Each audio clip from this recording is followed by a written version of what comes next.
So hello everyone, welcome to the next session. So today's theme is entrepreneurship, wealth creation and policies. अब सबसे पहले तो आपने how many of you have seen this picture? This picture, how many of you have seen?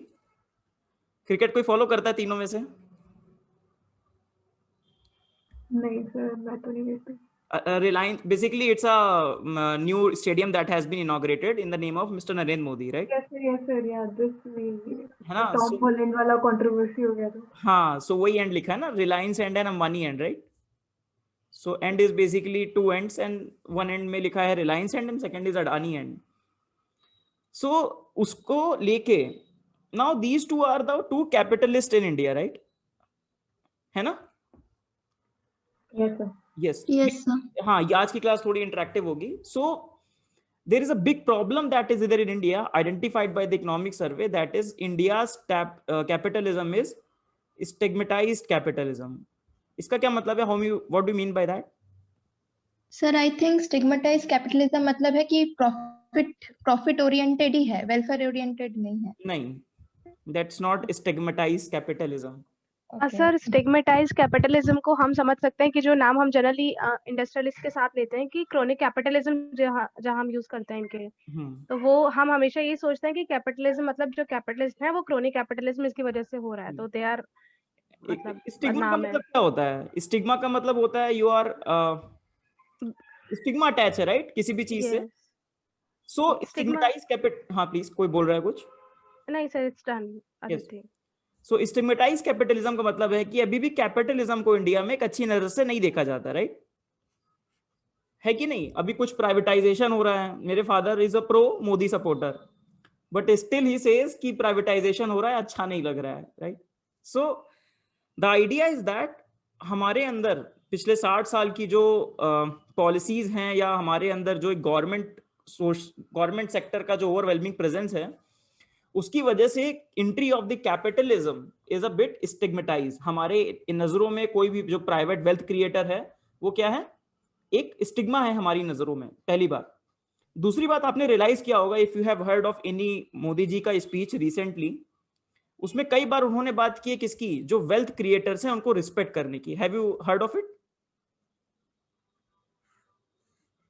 Have you heard of it? Any of the speeches or any comment in the newspaper ki wealth, we need to respect the wealth creators in the country? किसी ने सुना है? Sir तो speech में नहीं सुना। Okay sir editorial में देखा, मतलब पढ़ा है, right? Yes sir. Okay fine. So that is the idea. Modi जब अपनी स्पीचेस में बोलते हैं कि जो वेल्थ क्रिएटर हैं हम कब तक उनको स्टिग्मेटाइज करेंगे, हम कैसे अंबानी और अडानी को, मतलब they are creating the wealth, they are providing employment, how can we afford to disrespect such people, right? Sir, please. yes sir. Sir, I was trying to say that only कि stigma है कि वो लोग profit based है, welfare based नहीं है, तो I was trying to like explain that only. Idea था बट डायरेक्ट जैसे yes sir, okay. चलो वो क्रोनी कैपिटलिज्म हो जाएगा। देखो दोनों चीजों में फर्क है। जो तुमने बोला Bristi, that is crony capitalism. Okay sir. देखो दोनों में फर्क है। स्टिग्मेटाइज कैपिटलिज्म मतलब इस capitalism may be doing good things, अच्छी चीजें कर रहा है, पर उसके साथ एक स्टिग्मा अटैच है। Crony capitalism is a bad thing. Understood the difference? Yes sir, yes sir, I got it. Crony capitalism is a different thing and stigmatise capitalism is a different thing. Stigmatise में मतलब perception battle है, crony में तो है ही है crony, वो तो कोई इशू नहीं है। तो आज हम पूरे पहले सेशन का थोड़ा समरी लेते हैं कि आज हम पढ़ेंगे क्या क्या। हम थोड़ी स्टार्ट जर्नी करेंगे, थोड़ा एक इकोनॉमिक सिस्टम से डिस्कशन करके, थोड़ा सा कैपिटलिज्म के बारे में देखेंगे, बहुत ब्रीफ में, मैं ज्यादा एक्सप्लेन नहीं करूंगा, थोड़े से नोट्स हैं उनके बारे में बात करेंगे। उसके बाद हम बात करेंगे कि हमारा जो लास्ट ईयर का इकोनॉमिक सर्वे था, टुडे इज ऑल डिस्कशन जो हमारा लास्ट ईयर के इकोनॉमिक सर्वे पर बेस्ड है। तो लास्ट ईयर के इकोनॉमिक सर्वे ने डिफेंड किसको किया है हमारे, कि वाई द, उन्होंने कैपिटलिज्म शब्द को नहीं बोला, उन्होंने किस शब्द का यूज किया है? कोई बता सकता है? मार्केट। उन्होंने मार्केट का यूज करके बोला है कि कैसे हमें मार्केट को ज्यादा रोल देना है। बेसिकली कहना कैपिटलिज्म ही चाहते हैं, बट कैसे हमें मार्केट को ज्यादा रोल देना है, that is what they have defended through out the discussion. पहला डिफेंस होता है उनका हिस्टोरिकल डिफेंस। जैसा कि इकोनॉमिक सर्वे का आपने इस साल का भी थीम देखा होगा, हमने अब बहुत सेशन हो गए हमारे साथ में, तो क्या है basically economic survey is just a defence of the current status of things. तो इकोनॉमिक सर्वे ने इस साल डिफेंड किया लॉकडाउन को और हर चीज को, fiscal policy, sovereign rating and all these things. आपके इकोनॉमिक सर्वे ने डिफेंड करना शुरू किया किस चीज को, वेल्थ क्रिएशन को, एंटरप्रेन्योरशिप को और कैपिटलिज्म को। पहला है हिस्टोरिकल डिफेंस। हिस्टोरिकल डिफेंस कहने का मतलब यह है कि हमने जो इसको इकोनॉमिक सर्वे की टर्म देता है या फिर कीवर्ड आप कह सकते हैं, आवर ट्राइस्ट विद सोशलिज्म। मैं समराइज कर रहा हूं, देन डिटेल में डिस्कस करेंगे। ट्राइस्ट विद सोशलिज्म जो हमारा इंडिपेंडेंस के टाइम से लेके 1991 तक रहा, वो क्या था, एक एबरेशन था, वो एक क्या था, एक एक्सेप्शन था, नॉर्म नहीं था। हमारे एंशिएंट टाइम से, कौटिल्य के टाइम से, थिरुवल्लुवर के टाइम से क्या चीज है, किस चीज पे एम्फेसाइज किया हर थिंकर ने, फ्रीडम पे और वेल्थ क्रिएशन पे। It was only this time जब हमने फ्रीडम को एम्फेसाइज नहीं किया और हमने फ्रीडम को रिस्ट्रिक्ट किया। तो this period was an aberration rather than a norm. तो historically we always were pro freedom, first thing. Second thing इन्होंने बात की कि how this entrepreneurship is a good thing, ठीक। Then they talked about that markets का क्या role है, why markets are good, ठीक। हमारी पॉलिसी दो तरीके की हो सकती है। रोल ऑफ स्टेट का क्या होगा, फिर रोल ऑफ स्टेट कहेगा कि वो केवल एक ट्रस्ट के रूप में रहे, हैंड ऑफ ट्रस्ट। बेसिकली क्या है, पुरानी बात को नए रूप में कहने की बात, कि भाई एक हमारा स्टेट किस फॉर्म में हो, एक नाइट वॉचमैन स्टेट हो, बट हर चीज देखता रहे, हैंड ऑफ ट्रस्ट हो। स्टेट का दो तरीके से पॉलिसी बना सकता है कि स्टेट एक प्रो बिजनेस पॉलिसी बना सकता है और एक प्रो क्रोनी पॉलिसी बना सकता है। सो इकोनॉमिक सर्वे यही कहता है कि हमें किस तरीके की स्टेट को पॉलिसी बनानी है, प्रो बिजनेस पॉलिसी बनानी है, ना कि प्रो क्रोनी पॉलिसी। तो बस इकोनॉमिक सर्वे यही कहना चाहता है एंड में कि अगर हम प्रो बिजनेस पॉलिसी बनाते हैं along with the trust of the government, government कहाँ इंटरवीन करें, जहां जरूरत है और रेगुलेशन ढंग से करे, तभी हमारा जाके क्या होगा, जो हम $5 ट्रिलियन इकोनॉमी बनना चाहते हैं हम तब बनेंगे। That's all. इसी के कॉन्टेक्स्ट में आप देख सकते हैं इस बार के चैप्टर जो हमने पढ़ा था, प्रोसेस ओरिएंटेड रिफॉर्म भी, राइट, जहां पे किस चीज की बात थी, किस चीज की बात थी बृष्टि, प्रोसेस ओरिएंटेड रिफॉर्म में एक लाइन में अगर बोलें,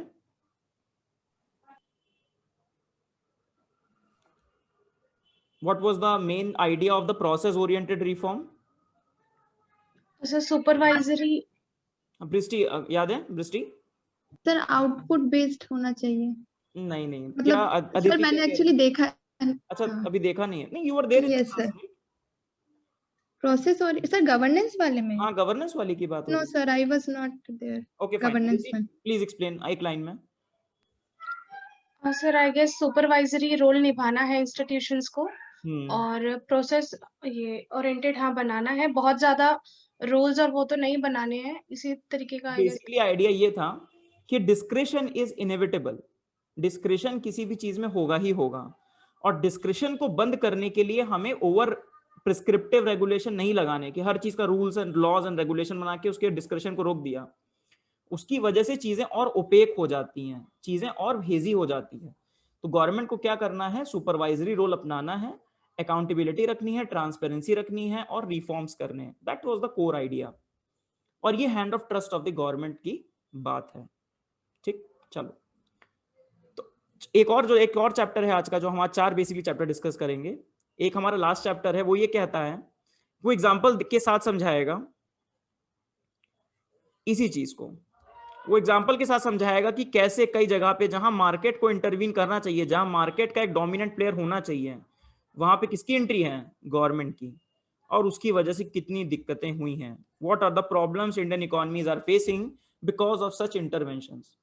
चलो ये समरी हो गया, अब अपना सेशन शुरू करते हैं। अगर इसमें से कुछ ना समझ में आओ तो डरने की बात नहीं है, वो सेशन के बीच में आएगा। And obviously at the end of the session you can ask as many questions as possible. Chat box में भी आप लिख सकते हैं या वन-ऑन-वन डिस्कशन में भी पूछ सकते हैं। शुरू करते हैं जल्दी जल्दी। इकोनॉमिक सिस्टम क्या होता है, बहुत बेसिक से इकोनॉमी में हमारा, जब इकोनॉमी आप पढ़ते होंगे तो इकोनॉमिक सिस्टम क्या है कि भाई ऐसा सिस्टम की इकोनॉमिक एक्टिविटी किसी भी एरिया में किस तरीके की हो रही है। मेजरली 3 इकोनॉमिक सिस्टम कहे जाते हैं, एक स्पेक्ट्रम ऑफ इकोनॉमी है, pure planned economy, pure free economy and बीच में mixed economy, right. Indian economy at the time of independence, जब इंडिपेंडेंस हुई तो भारतीय इकोनॉमी किस साइड थी, more of here let's say, then post independent is shifted towards this LPG reform. और अभी जो एलपीजी 2.0 रिफॉर्म्स हो रहे हैं, चाहे वो लेबर लॉज में हो, चाहे एग्रीकल्चरल लॉज में हो, जो स्ट्रक्चरल रिफॉर्म्स की बात हो रही है, we are shifting more to the competition side, capitalism की साइड पे, ठीक। ये समझ में आता है everyone? Yogesh, you are there in the class for the first time, you understanding this? चलो, अब कैपिटलिज्म में एक इंपॉर्टेंट कॉन्सेप्ट है एडम स्मिथ का, that is invisible hand of the Adam Smith. What do you mean by invisible hand of the Adam Smith? Jyoti? The market forces. हाँ, market forces what? Supply and demand. नहीं. What do you mean by the invisible hand of the capitalism? इसका मतलब क्या है? What do you mean by the term that is invisible hand of the capitalism? आपने तो class देखी है ज्योति ना, इकोनॉमी। मार्केट फोर्सेस ही, that's what I understand from invisible hand, कि अगर किसी चीज की डिमांड है तो capitalism will find a way to कि उसका प्रोडक्शन बढ़े, और किसी चीज की डिमांड नहीं है तो इट विल पेरिश। ठीक है। What about Bristi, what do you mean by invisible hand? Invisible hand of the capitalism का क्या मतलब है? सर मतलब मार्केट फोर्सेस पे डिपेंडेंट है, मतलब सोशल बेनिफिट्स वो लाएंगी, मतलब मार्केट फोर्सेस इसमें इंपॉर्टेंट है। इनविजिबल का क्या, what do you mean by the invisible? बहुत आसान सा, हाँ प्लीज मतलब इनडायरेक्टली वेल्थ क्रिएट करके वो मतलब सोशल बेनिफिट्स एंड वेलफेयर ला सकती है। मैं बता देता हूँ, बिल्कुल सही है। गवर्नमेंट इंटरवेंशन एब्सेंट है sir, basically trickle down effect है। हाँ, बेसिकली ट्रिकल डाउन इफेक्ट है। देखो कैसे, आइडिया ये है कि कैपिटलिस्ट अंबानी अपने प्रॉफिट से काम कर रहा है, उसका केवल एकमात्र इंसेंटिव है my profit, that's all. If his एकमात्र ओनली इंसेंटिव सेल्फ इंटरेस्ट है, profit making, but the Adam Smith कहते हैं but when an entrepreneur works with the self interest of अपने सेल्फ इंटरेस्ट है, जैसे मैं क्लास ले रहा हूं तो मेरा ये सेल्फ इंटरेस्ट है, बट मैंने क्लास ली, मेरा सेल्फ इंटरेस्ट है, मुझे पैसे कमाने, बट द पॉइंट इज मैं उसके बीच में क्या करूंगा, मैं जूम का कनेक्शन खरीदूंगा, मैं किसी ना किसी को एम्प्लॉय करूंगा, लेट्स से पीपीटी बनाने के लिए, मैं किसी को बनाऊंगा वीडियो एडिट करने के लिए, मैं किसी को एम्प्लॉय करूंगा कुछ और करने के लिए, एडवर्टीजमेंट करने के लिए। तो उससे क्या होगा, सोसाइटी में क्या आएगा, सोसाइटी में उसकी वजह से एम्प्लॉयमेंट आया, उनके पास इनकम हुई, प्लस चूंकि आपने सबको फ्रीडम प्रोवाइड कर रखी है, मैं पढ़ा सकता हूं, कोई और भी पढ़ा सकता है, सो हम क्या करेंगे, I will compete with him, मैं प्राइस कम रखूंगा, उससे प्राइस कम रखूंगा अट्रैक्ट करने के लिए, क्वालिटी अच्छी दूंगा, otherwise you will shift from me to him. यही आइडिया कैपिटलिज्म का है कि कैसे entrepreneur works for his own benefit but automatically needs of the societies are met. ये आइडिया है, इसीलिए बोलते हैं इनविजिबल हैंड। बहुत बेसिक सा कॉन्सेप्ट है। अच्छा, इतना डिस्कशन क्यों किया, कोई इकोनॉमी की क्लास नहीं ले रहा हूं, I am taking the class of the economic survey. अब ये देखिए, इकोनॉमिक सर्वे जनवरी 20 की न्यूज है। इकोनॉमिक सर्वे 2019-20 मतलब लास्ट ईयर का economic survey highlights back to the Adam Smith's invisible hand. अब आपका चैप्टर की हेडिंग भी देखिए क्या है, wealth creation, invisible hand supported by the hand of the trust, invisible hand of the market, market mean capitalism, और hand of trust किसका है, ये गवर्नमेंट का, कि गवर्नमेंट का क्या रोल है और आपका एडम इनका क्या रोल है, मार्केट का क्या रोल है। अब जैसे हमने पढ़ा था कि फिस्कल पॉलिसी में भी एक डिबेट है कि कितना गवर्नमेंट को इंटरवीन करना चाहिए, कितना फिस्कल स्टिमुलस दें, कितना फिस्कल डेफिसिट करें, उसको लेके इकोनॉमिक सर्वे ने एक आंसर दिया है ना। वेदर लॉकडाउन हमें करना चाहिए था कि नहीं करना चाहिए था, उसके लिए लॉकडाउन को देखे उसके लिए इंटरवीन किया है। सोवरेन रेटिंग्स पे हमें ध्यान देना चाहिए कि नहीं देना चाहिए, उस पर इंटरवीन किया है। सिमिलरली एक जो इटर्नल बैटल है कि भाई which type of system is good, that is कौन सा सिस्टम बेहतर है, whether it is a socialism, planned economy हो, या आपका कैपिटलिज्म हो, या मिक्स्ड इकोनॉमी हो तो कैसी हो, उसको लेके इकोनॉमिक सर्वे ने हमारे इंटेंशन क्लियर किए हैं इंडिया को, at least for coming 10 to 20 years, कि भाई इस तरीके की इकोनॉमी इंडिया को अब चाहिए। That's all. अब इसमें 2-3 बहुत अच्छे कोट्स हैं with respect to entrepreneurship, with respect to wealth creation, you can use this quotes. अच्छा, एक बात और भी है जो इकोनॉमिक सर्वे ने हिंट की है, डायरेक्टली नहीं बोली है, कि sometimes in the society, India specially Indian society में हम क्या फील करते हैं, हम वेल्थ को भी एक निगेटिव नजर से देखते हैं, राइट? कि किसके पास देखो इतनी वेल्थ है, एंड हम उसको क्या करते हैं, अपने अगर रिसेंट मूवी दृश्यम भी देखी हो, किसी ने देखी दृश्यम अभी तक? दृश्यम पार्ट 2 देख ली ज्योति? मतलब फिर थोड़ा थोड़ा हाँ, सो वो दैट्स इन मलयालम। सो उसमें जो जॉर्ज कुटी होता है, जो मेन जो अजय देवगन ने हिंदी में रोल प्ले किया है, जब वो गरीब होता है, when he is poor in the first movie, when he is poor then everyone is supporting him, but when he becomes rich, that is in the second movie, now everybody is its hater, हर कोई hate कर रहा है। तो हमारी society में wealth को भी एक नेगेटिव नजर से देखा जाता है। इसको भी इकोनॉमिक सर्वे कहता है कि ऐसा नहीं होना चाहिए। क्यों? क्योंकि वेल्थ एक बहुत बड़ी चीज है। क्योंकि आप देखिए, wealth the lamp unfailing spreads to every land, dispersing darkness at the Lord's command. Make money, there is no weapon sharper than to serve the pride of your foes. Thirukkural, right? So wealth creation को भी एक defend करने की बात है। बाकी capitalism के negative क्या है वो भी हम जानते हैं। एफिशिएंट मेरिट्स क्या हैं जो हमने अभी पढ़ा, फिर हम आगे भी पढ़ेंगे उस चीज को। ये तो बेसिक इकोनॉमिक बुक्स में दिया होता है। Efficient use of the resources, incentive for the hard work, economic progress, development of new technology, नए नए मेथड से पढ़ाते हैं। पहले ऑफलाइन पढ़ाते थे, अब देखिए टीचिंग ऑनलाइन। बट डीमेरिट्स भी हैं कुछ कैपिटलिज्म की, concentration of wealth and income. कौन सी रिपोर्ट निकालती है, which takes out the report which calculates the wealth and the income? कौन सी? Oxfam reports, right? So Oxfam एक इंस्टीट्यूट है, वो रिपोर्ट निकालता है बताने के लिए कि वेल्थ और इनकम इनइक्वालिटी कितनी है। वेस्टेज ऑफ रिसोर्स भी देख सकते हैं आप, ई वेस्ट देख लीजिए, कुछ भी देख लीजिए, कितना वेस्टेज ऑफ रिसोर्स है। पूरा मटेरियलिस्टिक इकोनॉमी बनी है कैपिटलिज्म से ही, उससे कितना वेस्ट ऑफ रिसोर्स है। जिस चीज की जरूरत नहीं है वो चीज भी प्रोड्यूस हो रही है। Production of non essential goods भी इसी से रिलेटेड है, बिजनेस साइकिल से रिलेटेड है। फॉर एग्जांपल 2008 क्रैश का देख लीजिए, राइट? देन क्लास स्ट्रगल भी है, that is because of this concentration of wealth what happens. जो मार्क्स ने बोला था कि कैपिटलिज्म की वजह से क्या होगा, दो क्लास क्रिएट हो जाएंगी, एक हैव वर्सेस हैव नॉट्स, या haves versus the have nots की क्लास क्रिएट हो जाएगी। सो ये कहानी है। जैसे आज देख लीजिए इंडिया में भी क्या है, जो अमीर हैं, जो अभी जो नैरेटिव बन रहे हैं कि the government is pro some big few people, few rich people, जो कांग्रेस भी बोलती रहती है। चलिए, अब इतना डिस्कशन हमने इसलिए भी किया, और आज का चैप्टर आपके लिए इसलिए भी इंपॉर्टेंट होगा क्योंकि आपका 2015 में कैसे भी आ चुका है, can capitalism bring inclusive growth? ठीक है, सो आप इस क्वेश्चन को ट्राई कीजिए, एंड इन मेंटरशिप के स्टूडेंट्स को विल डिस्कस लेटर कहाँ पे कैसे लिखना है।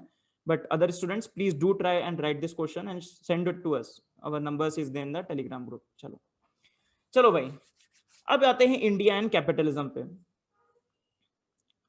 अब हमने देखा, तो आपको कमांड इकोनॉमी के क्या निगेटिव्स हैं वो आप यूएसएसआर के एक्सपीरियंस से देख सकते हैं, वेनेजुएला के एक्सपेरिमेंट से देख सकते हैं, इंडिया के 1991 के पहले के एक्सपेरिमेंट से देख सकते हैं, और कैपिटलिज्म में भी बहुत दिक्कत है।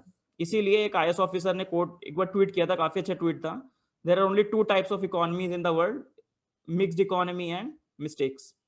सो हमने क्या मध्यम मार्ग अपनाया बुद्धा का, और हमने दोनों का ही लेके एक मिक्स्ड इकोनॉमी बनाई है, right? Mixed economy but a tinge with the socialism. चलो, अब इंडिया एंड द कैपिटलिज्म की स्टोरी क्या है ये तो हम डिस्कस कर चुके हैं, यहां पढ़ते हैं। So traditionally as we have discuss कि हमारा जो ancient political, ancient economic thought था, जो वो क्या था, प्रो मार्केट था, इकोनॉमिक सर्वे कहता है। और किसको रिस्पेक्ट किया जाता था? Wealth creation was hugely respected. ठीक, फिर 1940 से 1980s तक हमारी क्या हो गई, socialist leaning of the economy हो गई, स्टेट का रोल काफी ज्यादा हो गया। फिर 1991 के बाद हम एलपीजी रिफॉर्म तो लेकर आए, we have brought LPG reforms, और मार्केट इंटरवेंशन, प्राइवेट प्लेयर्स बढ़े। हम एक देखेंगे भी सेंसस के डेटा से कि कैसे, सेंसेक्स के डेटा से कि कैसे, सेंसेक्स के डेटा से कि कैसे इंडियन इकोनॉमी काफी इंप्रूव हुई 1991 के बाद। बट आपकी 2008 में क्या आई, इकोनॉमिक क्राइसिस, तो उसने क्या किया, ये बताया कि आप ट्रस्ट नहीं कर सकते ज्यादा किस पे, मार्केट फोर्सेस पे। ट्रस्ट कर सकते हैं पर एक होता है ब्लाइंड फेथ नहीं कर सकते मार्केट फोर्सेस, कि मार्केट फोर्स सब कुछ लेकर आएंगी। उसके साथ करंटली क्या नैरेटिव आया, ग्लोबल इनइक्वालिटी का, कि ग्लोबल इनइक्वालिटी कितनी बढ़ रही हो, चाहे वो इंडिया में बड़ी हो, चाहे यूएसए में बड़ी हो, चाहे पूरे वर्ल्ड में बड़ी हो।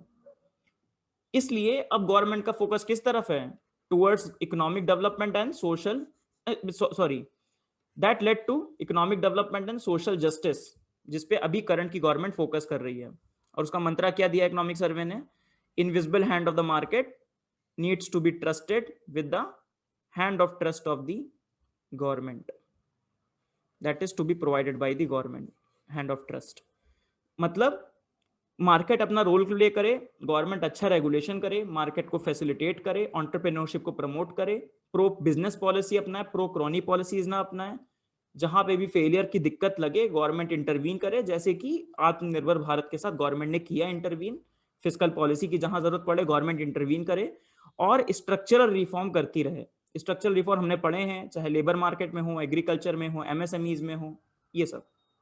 और यही एक पूरा मंत्र किसका है, मिनिमम गवर्नमेंट मैक्सिमम गवर्नेंस का, right. So this is overarching idea of the minimum government maximum governance. Minimum government कहने का मतलब क्या है, government has no business to do business. Modi ji की लाइन है कि गवर्नमेंट को कोई बिजनेस नहीं करना है, गवर्नमेंट को पेट्रोल पंप नहीं चलाने हैं, गवर्नमेंट को एयरप्लेन्स नहीं चलाने हैं, गवर्नमेंट को लेट्स से एग्रीकल्चर में बार बार इंटरवीन नहीं करना है, बट गवर्नेंस प्रोवाइड करनी है, that is social infrastructure, physical infrastructure government का काम है। चलिए थोड़ा सा डिस्कस करते हैं फर्स्ट चैप्टर के बारे में। तो traditional economic thinking that emphasize on enabling markets and eliminating obstacles to economic activities.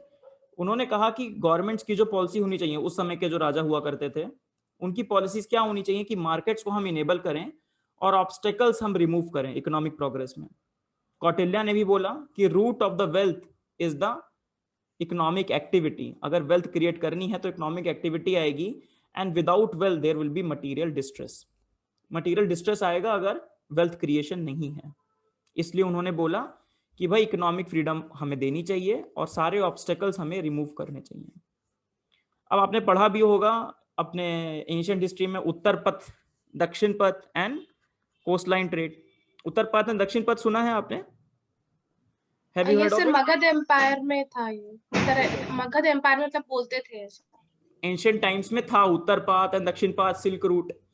तो इकोनॉमिक सर्वे बात कर रहा है कि कैसे वो जो इंटरकनेक्शंस था और उसको वो कनेक्ट करता है अभी की trade by the large corporatised guilds, that is MNCs से, कि कैसे एमएनसीज ने सप्लाई चेन क्रिएट की हुई है। एंड सिमिलरली एंशिएंट टाइम में भी अपने टाइम का एक वर्जन था।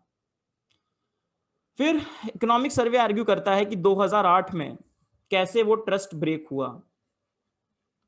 2008 में कैसे वो ट्रस्ट, सॉरी ये इंडिया के कॉन्टेक्स्ट में है, sorry that is in the context of India. हम इंडिया के कैपिटलिज्म की जर्नी की बात कर रहे हैं। 1991 में हमने एलपीजी रिफॉर्म्स लिए और 2010 का एक वो टाइम देता है कि 2010 तक, अभी भी बट 2010 एक सिग्निफिकेंट है क्योंकि उसके बाद कैग की रिपोर्ट आई थी 2G केस पे। तो कहता है इकोनॉमिक सर्वे कि यहां से यहां तक जो था भारत की, अगर आप रैंक देखें, राइट, सो आप अगर देखें तो this was the time of the pro crony policies.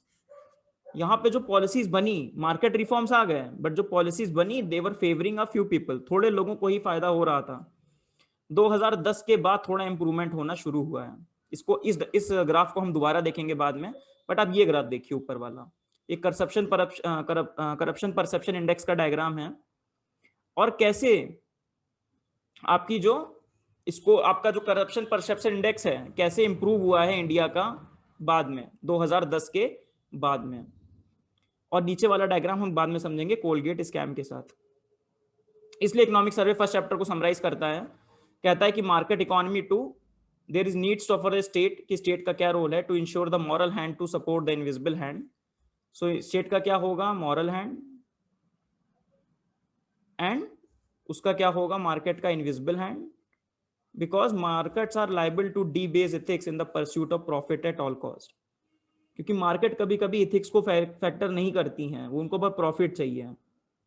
इसलिए हमें दोनों को ही प्रमोट करना है, गवर्नमेंट को भी और मार्केट को भी। तो ये हुआ आपका बेसिक सा चैप्टर। अब बात करते हैं अपने चैप्टर नंबर 2 की, जो कि अब पहले चैप्टर में बाकी चैप्टर की समरी दी हुई थी एक्चुअली, तो वो वहां पे डिस्कस करने का फायदा नहीं है, will discuss chapter by chapter. चलिए, सो अभी तक हमने क्या पढ़ा? अभी तक हमने बस इतना पढ़ा कि हाँ भाई, मार्केट की बात हो रही है कि मार्केट का इनविजिबल हैंड होना चाहिए और गवर्नमेंट को कुछ कुछ करना चाहिए, ठीक है। और हमने इंडिया की कैपिटलिज्म की जर्नी देखी, इंडिया एंड कैपिटलिज्म। अब इकोनॉमिक सर्वे इस चैप्टर में क्या कहता है? चैप्टर का नाम है entrepreneurship and wealth creation at the grass root. Grass root level पे एंटरप्रेन्योरशिप की बात करता है। अच्छा, मैं अगर आपसे पूछूं, first I talk to you, आपसे पूछता हूं कि tell me at least 2 to 3 characteristics of Indian entrepreneurship. क्या क्या बोलेंगे आप? आप स्टार्टअप इंडिया का आपने पढ़ा होगा, बिल्कुल पढ़ा होगा, must have read about startup India. So just let me add one slide and then we start. So tell me a few characteristics of Indian entrepreneurship. So first of all, problem solving and innovation. Problem solving and innovation, इसका मतलब क्या है? मतलब थोड़ा explain करो।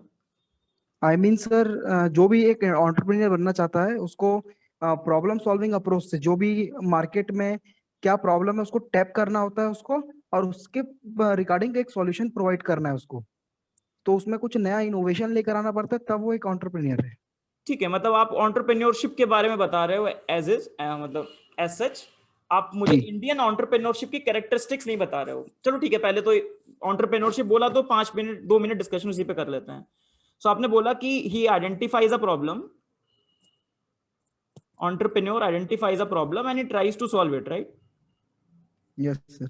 ठीक है, सही बात है। और कुछ एंटरप्रेन्योरशिप के बारे में कोई बताना चाहेगा? कॉमन बात कोई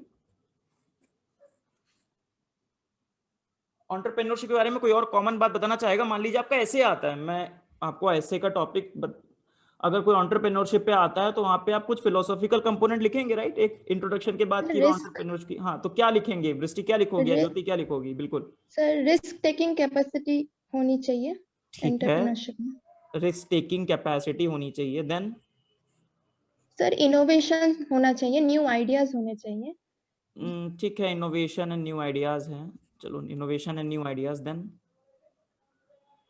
सर, सोशल कैपिटल बिल्डअप कैसे करते हैं। कैसे? मतलब लाइक हाँ, वो भी है। नहीं, सही बोल रही हो, पॉइंट ठीक है। हाँ, क्योंकि आगे हाँ, इकोनॉमिक्स नहीं में सर, लिखा है मैं ये बात, बिल्कुल। नहीं, मैं सोच रही हूँ मतलब कैसे एक्सप्लेन करना है, वो हाँ। थोड़ा सोच के बता रही हूँ। अदिति एंड ज्योति, कोई पॉइंट एंटरप्रेन्योरशिप से रिलेटेड, कुछ पॉइंट्स, आइडियाज जो अगर ऐसे आएगा तो लिखोगे? Sir may be far fetched हो जाएगा, बट क्या हम लिख सकते हैं कि जो एंटरप्रेन्योर है, मतलब एक हम हमेशा स्टेटमेंट पढ़ते हैं ना कि आविष्कार आविष्कता की जननी है, ऐसा वाला। ठीक तो है, वहां से एंटरप्रेन्योर्स स्टार्टअप्स निकलते हैं, जो हम बोलते हैं साइंटिफिक रिस्पॉन्सिबिलिटी में भी, कि जो भी हमारे प्रोजेक्ट्स हों वो मतलब लाइसेंस्ड हो बाय सोसाइटी। नहीं वो तो ठीक ऐसा है। कुछ फिलोसॉफिकल लिख दैट इज सकते हैं। Idea, that is the same idea she is saying कि सोशल कैपिटल जनरेट मतलब करते हैं। हाँ प्लीज। सर, मतलब एंटरप्रेन्योरशिप सोशल कैपिटल जनरेट करते हैं, मतलब वो नेटवर्क बनाते हैं बहुत सारे पीपल, मतलब लोगों से सोसाइटी में, जैसे तो फिर इस हिसाब से मतलब एक मतलब क्या बोलते हैं, कोलैबोरेशन एंड कंट्रीब्यूशन रहता है सबका, तो इस हिसाब से सोशल कैपिटल बिल्ड और सर ये लिख सकते हैं कि एनर्जी को चैनलाइज करने का एक वे है थ्रू एंटरप्रेन्योरशिप। किसकी एनर्जी को? सर यूथ की लिख सकते हैं, हाँ, और किसी का भी लिख सकते हैं वो तो, sir they also need to depending understand on how कि टू। टॉपिक क्या है। Aditi please, then Yogesh please. Energy को चैनलाइज कर रहे हैं, तो और कुछ अदिति? और आइडियाज को मटेरियलाइज्ड फॉर्म में लेके आ रहे हैं, ऐसा कुछ भी, मतलब क्योंकि फिलोसॉफिकल अगर आइडिया लिखना है तो ऐसा कुछ लिख सकते हैं। ठीक है, आइडियाज को मटेरियलाइज कर। हाँ Yogesh, next point. Sir, they also need to understand how to get loans from friends or proper sources like bank and all. हाँ, बेसिकली आप इसको अच्छे शब्दों में लिखो तो आप बोलोगे कि they find the innovative ways to for the mobilization of resources, है ना? Yes, sir. हाँ चलो ठीक सर, है। और सर रीजनल बेस्ड मतलब नीड्स को वो मतलब कर सकते हैं, क्योंकि मतलब वन साइज फिट ऑल वाला नहीं रहेगा, मतलब रीजन के जो लोकल नीड्स हैं तो उसे। ठीक है, so they can fulfil the local needs, आप ये बात कह रहे हो कि वो लोकल नीड्स को फुलफिल कर सकते हैं, and that can be very very context और रीजन स्पेसिफिक भी हो सकता है। बहुत बढ़िया, वेरी गुड। और बताओ। Sir, they can be used as new solutions for SDG. हाँ ठीक है, तो मतलब you are saying that they can work together to achievement of the SDGs. Sir resource efficiency को इंश्योर किया जा सकता है। ब्रिलियंट, बहुत अच्छा पॉइंट है। रिसोर्स एफिशिएंसी को वो इंश्योर कर सकते हैं, बहुत अच्छा। नेक्स्ट। तो सोशल कैपिटल के साथ साथ ह्यूमन कैपिटल भी ठीक है, इंक्रीज तो हो यहाँ पे सकता हो है। गया ना जो दृष्टि की ह्यूमन यस कैपिटल। सर। ठीक है। हाँ सर, वो वाले पॉइंट हो। And sir seeing needs of India today, तो वही मोदी जी का जो नारा है कि जॉब सीकर्स को ये जॉब बात, गिवर्स बनाना है। अरे मोदी जी को याद रखो। मोदी जी क्या बोले कि जॉब सीकर्स को गिवर्स बनाना है। जॉब जी सीकर से जॉब गिवर्स बनाना है, जॉब क्रिएटर्स बनाने हैं, राइट। सो अनएम्प्लॉयमेंट का जो प्रॉब्लम है वो काफी हद तक सॉल्व हो सकता है। और बताओ, दो तीन प्रॉब्लम और, दो तीन चीजें थोड़ी सी और specific, then I will move on. अच्छा, सर जो ये अच्छे पॉइंट्स हैं। मतलब आई विल सजेस्ट यू कि आप जो भी नोट्स बनाए उसमें इन पॉइंट्स को जरूर समराइज करके, जैसे भी इसमें से कम 6-7 अच्छे पॉइंट लीजिएगा, and make sure that you write down wherever you make notes, e notes, कैसे भी, hard copy, soft copy, whatever you make. ये प्लीज। सर जो एंटरप्रेन्योर्स होते हैं तो वो क्योंकि फ्लेक्सिबल होते हैं टुवर्ड्स टेक्नोलॉजी हम कह सकते हैं, तो थोड़े से अगर वो टेक से भी बने या वो टेक्नोलॉजी को यूज करें तो वो मोटिवेट कर सकते हैं अलग डोमेन्स की लोगों को, ताकि वो भी टेक्नोलॉजी यूज करें। जो जनरली हमारा रहता है टेक्नोलॉजी डिफ्यूजन बढ़ाते डिजिटल हैं, डिवाइड, बेसिकली टेक्नोलॉजी डिफ्यूजन बढ़ाते हैं। ठीक है। Yes sir. सर इसमें हम साइंटिफिक टेम्पर की भी बात कर सकते हैं, अगर मतलब मतलब क्रिटिकल थिंकिंग एंड ऑल, तो साइंटिफिक टेम्पर। बिल्कुल बिल्कुल। चलो 2-3 पॉइंट मैं बताता हूँ।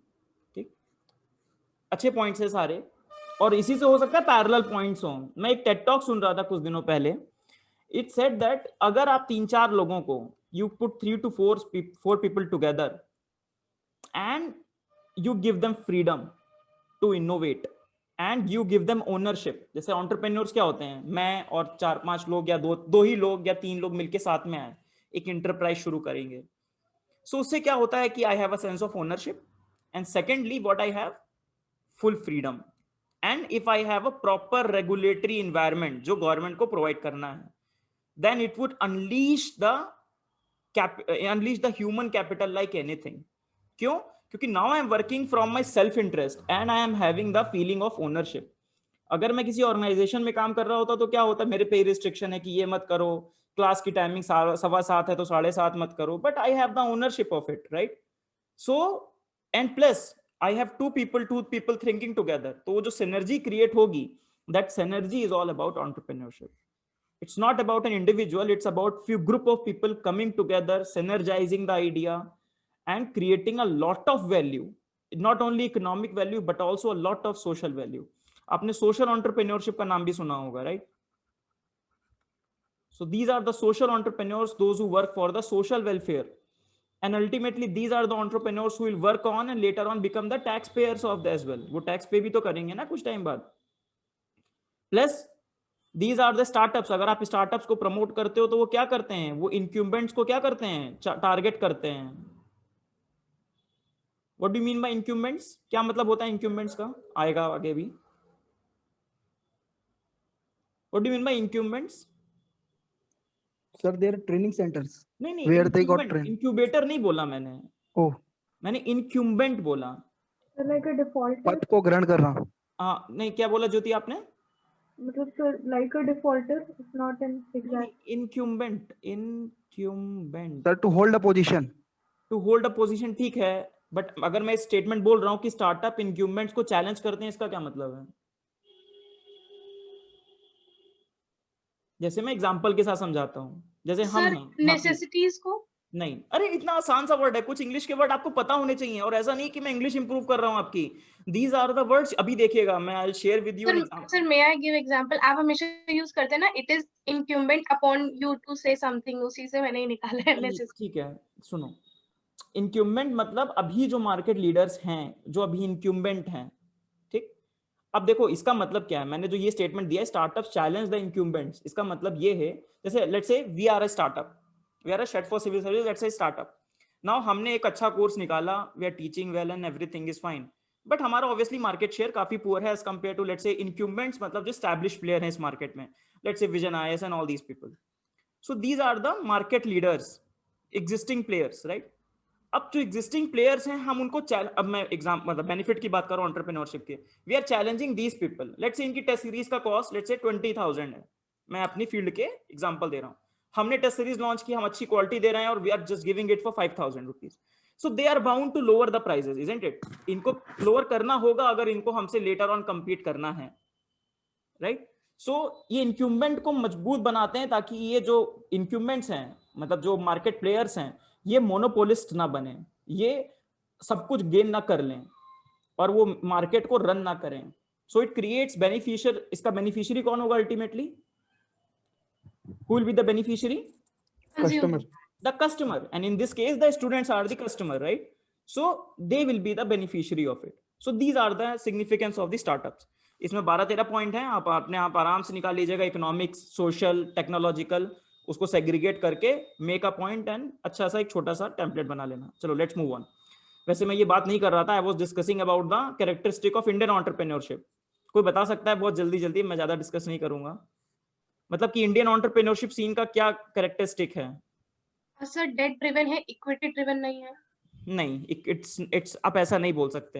एंटरप्रेन्योरशिप मेनली इक्विटी ड्रिवन ही होती है. प्लीज. हाँ the lack of proper marketing strategies and marketing analysis, मतलब market analysis, मतलब क्या प्रॉपर मार्केटिंग. ठीक है, नेक्स्ट. Mostly small scale.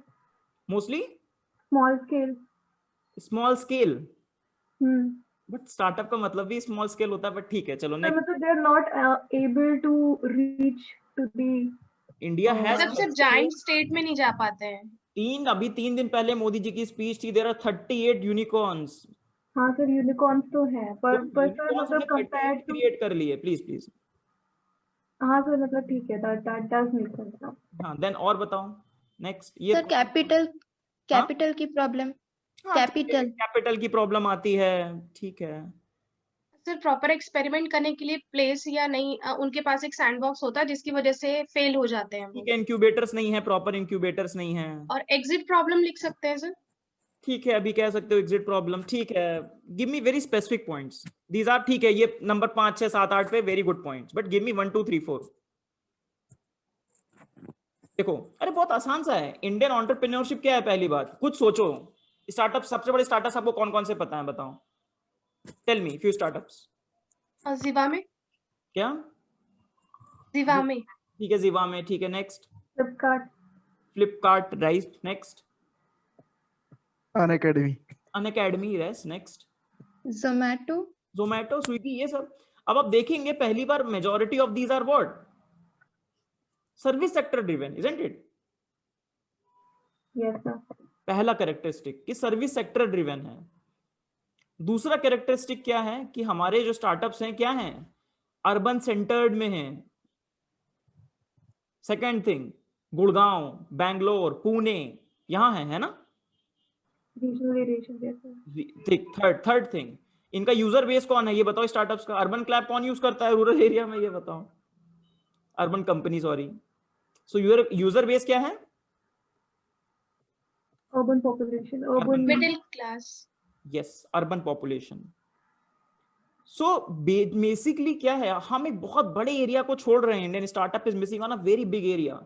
और सर स्किल्ड वर्कफोर्स पे काम, मतलब स्किल्ड वर्कफोर्स की जरूरत होती है. हाँ, स्किल्ड और लेबर इंटेंसिव नहीं है. लेबर इंटेंसिव नहीं है because it is service sector driven. Understood? तो ये अगर इंडियन एंटरप्रेन्योरशिप से आप कैरेक्टरिस्टिक्स पूछी जाए, अपार्ट फ्रॉम वो सब बातें, हाँ ठीक है कैपिटल नहीं है, वो तो आज से तुम 10 साल बाद भी यही लाइन बोलोगे, राइट? कि कैपिटल नहीं है, इंक्यूबेटर्स नहीं है. अरे इसीलिए तो गवर्नमेंट स्टार्टअप इंडिया और इन कितने सारे अटल इंक्यूबेटर और ये सब लेकर आ रही है, right? But the point is, the major characteristics क्या हैं? कुछ सिटीज में है, सर्विस सेक्टर में है, बेस ऐसा है. So these are the few characteristics of Indian entrepreneurship जो मैं आपसे डिस्कस करना चाहता था. अब इस चैप्टर की समरी देखते हैं. बहुत छोटा सा चैप्टर है. चैप्टर एसेंशियली टॉक्स अबाउट कि भाई इंडियन एंटरप्रेन्योरशिप सीन की बात करता है जो 2018 के हिसाब से है, और कैसे बात करता है कि आफ्टर 2014 कैसे एक्सप्लोड हुआ है इंडियन एंटरप्रेन्योरशिप में. दूसरी बात करता है कि एंटरप्रेन्योरशिप को ड्राइव करने वाले बेसिक फैक्टर्स क्या हैं। बात करता है सोशल फैक्टर्स, दो फैक्टर की बात करता है, सोशल इंफ्रास्ट्रक्चर, फिजिकल इंफ्रास्ट्रक्चर, जो काफी इंट्यूटिव है, इसमें कोई दिमाग इतना लगाने की बात नहीं है।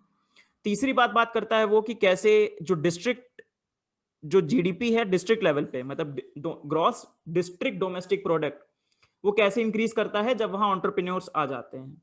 और उसके बाद वो पॉलिसी की बात करता है कि भाई हमें पॉलिसी कैसी बनानी चाहिए, how much policy implications, basically that's all this chapter talks about. जल्दी जल्दी डिस्कस कर लेते हैं। चलिए, पहली बात करता है कि हमने जैसा डिस्कस किया कि 2014 के बाद कैसे एक्सपोनेंशियली स्टार्टअप्स का सीन देखिए, राइट। पॉलिसी सपोर्ट मिला, गवर्नमेंट का पॉलिटिकल विल मिला, स्टार्टअप्स ने बिल्कुल गेन कर दिया। उसके बाद लेकिन आप जो नेक्स्ट डायग्राम देखिए उसमें क्या दिख रहा है, देखो ये क्या है, सर्विस सेक्टर में, और सर्विस जो जंप आया है that is just because of the service sector, right. आप यहां पे देखिए पिंक में मैन्युफैक्चरिंग है, नो नथिंग, ज्यादा ग्रोथ नहीं है। उसके बाद एग्रीकल्चर में देखो, इंफ्रास्ट्रक्चर में देखो, कुछ नहीं, right. So it is the service sector जिसकी वजह से 1991 में भी आया और जिसकी वजह से अभी भी आया, वहीं पे स्टार्टअप्स घूम रहे हैं। स्विगी हो, आपका बैंकिंग सेक्टर, फाइनेंशियल सेक्टर, ये वो सारे स्टार्टअप्स कहाँ पे हैं, इसी सेक्टर में है। कोई स्टार्टअप मैन्युफैक्चरिंग को लेके नहीं आया है ज्यादा, ठीक है। सो आपसे ये भी क्वेश्चन बन सकता है कि व्हाई इज इट सो, आपसे ये क्वेश्चन भी आ सकता है कि ऐसा क्यों है। इस पे आप सोचिएगा and you can send our answers again to us. चलो, थोड़ा एंटरप्रेन्योरशिप सीन की अगर नंबर की बात करें, सो जैसे इकोनॉमिक सर्वे कहता है कि 2006 से 2014 के बीच में हर साल 3.8% से बढ़ा है, बट 2014 से 18 से 12.2% के रेट से बढ़ा है, जो दिख रहा है डायग्राम से। तो कई सारी नई फर्म्स क्रिएट हो रही हैं। और ग्रास रूट एंटरप्रेन्योरशिप की बात करता है कि यदि grass root entrepreneurship is not just driven by the necessity, as 10% increase in the registration of the new firms yields 1.8% increase in the gross district domestic product। ये आप डेटा भी याद कर सकते हैं कि अगर 10% नई फर्म्स बढ़ती हैं किसी डिस्ट्रिक्ट में, तो उस डिस्ट्रिक्ट का ग्रॉस डोमेस्टिक प्रोडक्ट भी 1.8% बढ़ता है। तो इसलिए हमें ग्रास रूट एंटरप्रेन्योरशिप बढ़ानी है ऐसा ऐसा करके। फिर वो अंडरलाइंग फैक्टर्स की बात करता है कि अंडरलाइंग फैक्टर्स क्या होंगे। बहुत लॉजिकल है कि जैसे जैसे लिटरेसी बढ़ेगी किसी एरिया की, तो क्या बढ़ेगा, आपका स्टार्टअप का कल्चर वहां पे इंक्रीज होगा, एंटरप्रेन्योरशिप का। आप इस अगर ग्राफ में देखें तो आप देखेगा करीब 70% के करीब आप देखेंगे कि एक बहुत क्वांटम, मतलब थोड़ा ज्यादा लीप आया है, ये देखिए, राइट। सो इसका मतलब है कि लिटरेसी के साथ तो ठीक है, बट अगर 70 आपने क्रॉस कर दिया then there is more jump. तो हमें लिटरेसी बढ़ाने की जरूरत और भी क्यों है, उसके पीछे का ये लॉजिक है। इन सिमिलर लॉजिक इसके साथ भी है ग्राफ अगर आप देखें। So number of colleges and the entrepreneurship. So क्या कहता है बेसिकली इकोनॉमिक सर्वे की, इसलिए हमें किस पे इन्वेस्ट करने की जरूरत है, सोशल इंफ्रास्ट्रक्चर पे इन्वेस्ट करने की बहुत जरूरत है अगर हमें एंटरप्रेन्योरशिप का कल्चर बढ़ाना है। फिर उसी का वो अपोजिट साइड भी देता है कि आप अगर ईस्टर्न कंट्री में देखें, eastern part of the India, जहां लिटरेसी रेट केवल 60% के आसपास है, और वहां पे एंटरप्रेन्योरशिप रेट भी बहुत ही पुअर है, जहां लोएस्ट लिटरेसी रेट है और वहीं एंटरप्रेन्योरशिप सबसे पुअर है। तो 1-on-1 रिलेशनशिप है लिटरेसी एंड एंटरप्रेन्योरशिप का, और लिटरेसी 70% के बाद बढ़ती है तो एंटरप्रेन्योरशिप और ज्यादा इंक्रीज होती है। इस आर्ग्यूमेंट को आप वहां पे भी लिख सकते हैं जहां पे आप एजुकेशन की बात करते हैं। एंड एजुकेशन में when you talk about two types of education, one is value driven education and second is basically you can say empirical education और एजुकेशन फॉर जॉब सेक। यहाँ पे आप बात कर सकते हैं कि कैसे लिटरेसी बढ़ने से एंटरप्रेन्योरशिप को इंपैक्ट आता है, ठीक है। चलो, फिर दूसरा जो फैक्टर है डिटर्मिनेंट नंबर 2 की बात करता है, दैट इज फिजिकल इंफ्रास्ट्रक्चर। कि कैसे फिजिकल इंफ्रास्ट्रक्चर इंक्रीज करने से कैसे कैसे आपका एंटरप्रेन्योरशिप में चेंजेस आते हैं। फॉर एग्जांपल आप देखें, अगर मार्केट एक्सेस और एंटरप्रेन्योरशिप, मार्केट एक्सेस इंक्रीज करेगा तो एंटरप्रेन्योरशिप इंक्रीज करेगा। Distance from the large centre, जितना लार्ज सेंटर से दूरी बढ़ेगी एंटरप्रेन्योरशिप उतनी कम होगी। मान लीजिए लखनऊ है और जितनी दूरी बढ़ती जाएगी उतना वहां पे एंटरप्रेन्योरशिप कम होती जाएगी। सो जितना ज्यादा फिजिकल एक्सेस होगा, जितना लार्ज सेंटर बनेंगे, उतना अच्छा एंटरप्रेन्योरशिप होगा। काफी इंट्यूटिव है, इसमें कुछ ऐसा दिमाग नहीं लगाना है। पॉलिसी इंप्लीकेशन भी 3 तरीके की पॉलिसी इंप्लीकेशन बोलेगा। पहला बात कि भाई मैन्युफैक्चरिंग में स्टार्टअप्स बढ़ाओ, इंक्रीज स्टार्टअप्स इन मैन्युफैक्चरिंग। इसके अंदर आप अपने खुद से पॉइंट दे सकते हैं कि डिफेंस मैन्युफैक्चरिंग में गवर्नमेंट ने स्टेप्स लिए हैं, डिफेंस में स्टार्टअप्स को बहुत प्रमोट किया जा रहा है। और किसी फील्ड में बता सकते हैं स्ट्रेटेजिकली स्टार्टअप्स को बहुत प्रमोट करने की कोशिश है? कोई फील्ड? स्पेस में। Very good, space. और कोई फील्ड मैन्युफैक्चरिंग के अंदर? डिफेंस हो गया, स्पेस हो गया, और ऑटोमोबाइल्स। ऑटोमोबाइल्स। सर मतलब जैसे पेन है और मतलब चीज? व्हीकल्स। ठीक है, टू व्हीलर्स, टू व्हीकल्स हो गए, या फिर एक और बात भी है आप। अच्छा एक बात बताओ, एक जस्ट छोटा सा क्वेश्चन है, how GST can improve the manufacturing and the startups? Just tell me this answer. Think about it and just let me know.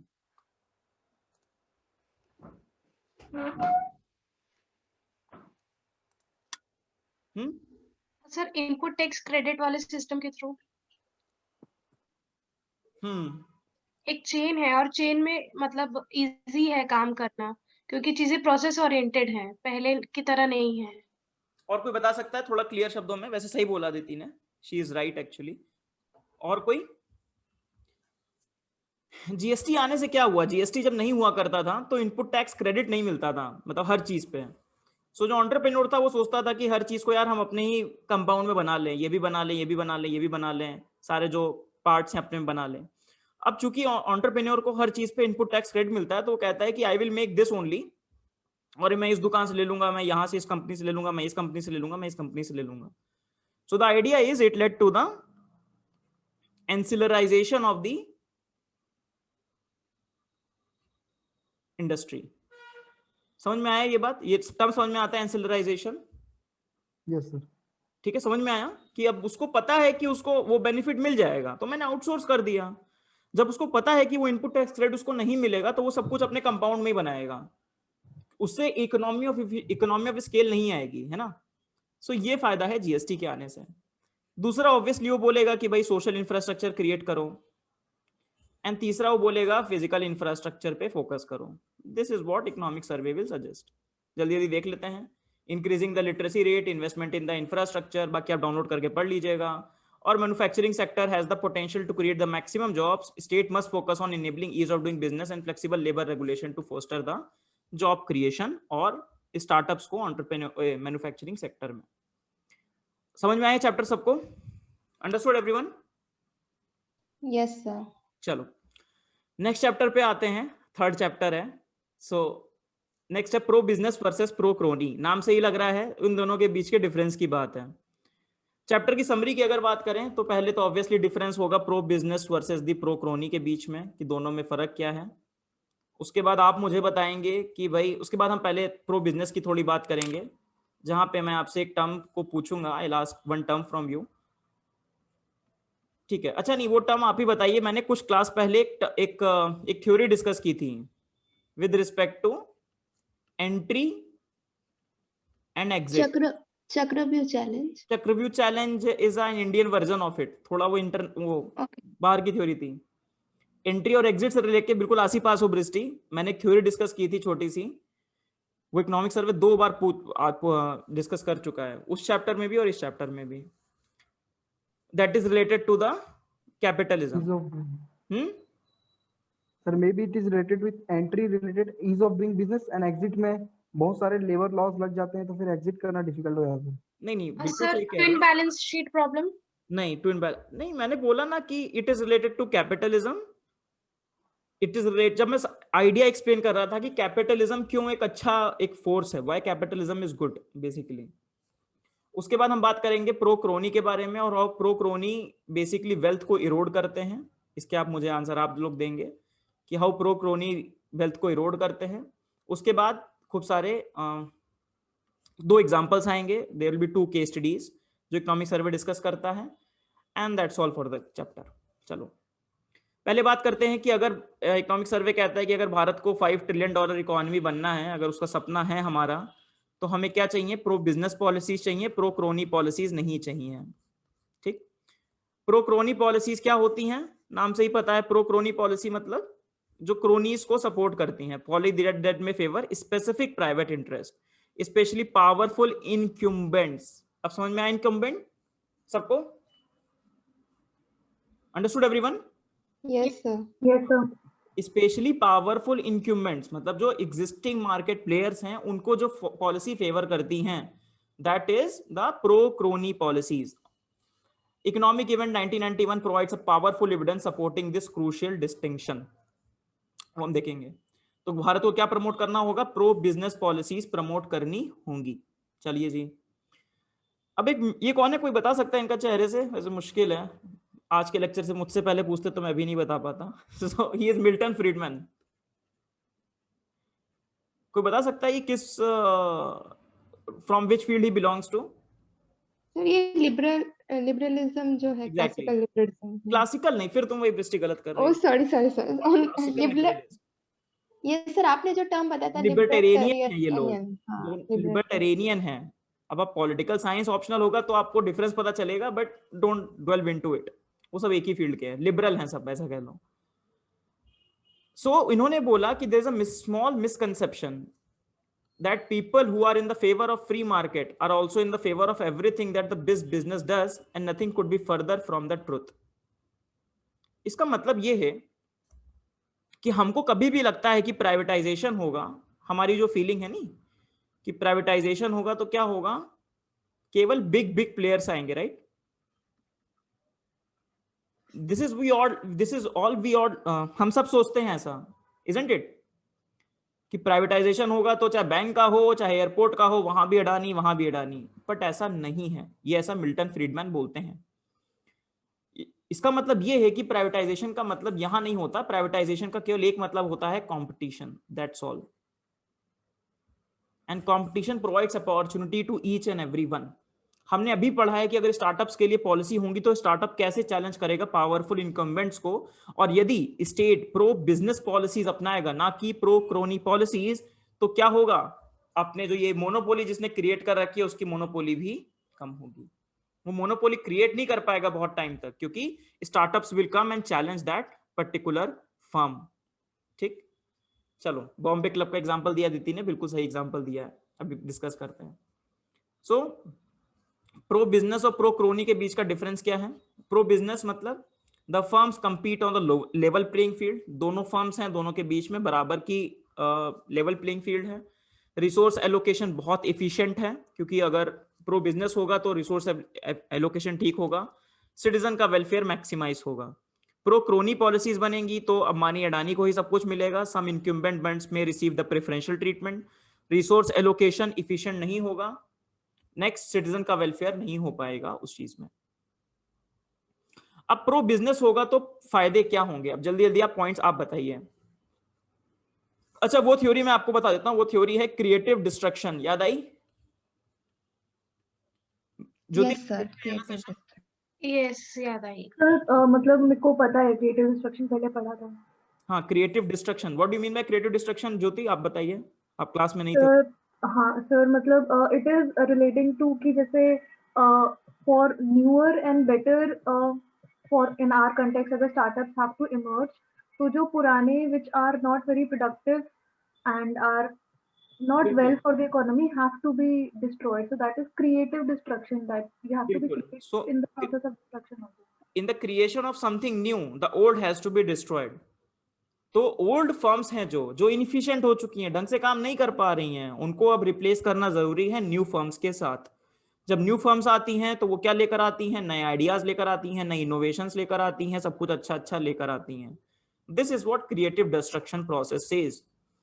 और ये क्रिएटिव डिस्ट्रक्शन कहां हो सकता है? केवल और केवल एक सिस्टम जो कैपिटलिस्ट सिस्टम हो, जहां कैपिटलिस्ट ना छोड़ के हम मार्केट बोलना चाहिए हमें, जहां मार्केट को फ्रीडम हो, जहां प्रो बिजनेस पॉलिसी हो, वही केवल एक क्रिएटिव डिस्ट्रक्शन हो सकता है. क्रिएटिव डिस्ट्रक्शन केवल वही हो सकता है जहां पे कंपनीज को एग्जिट का ऑप्शन हो, चक्रव्यूह चैलेंज में ना फंसे वो कंपनी आराम से एग्जिट कर सकें. इस चीज को हमने डिटेल में डिस्कस किया था 2-3 सेशंस पहले.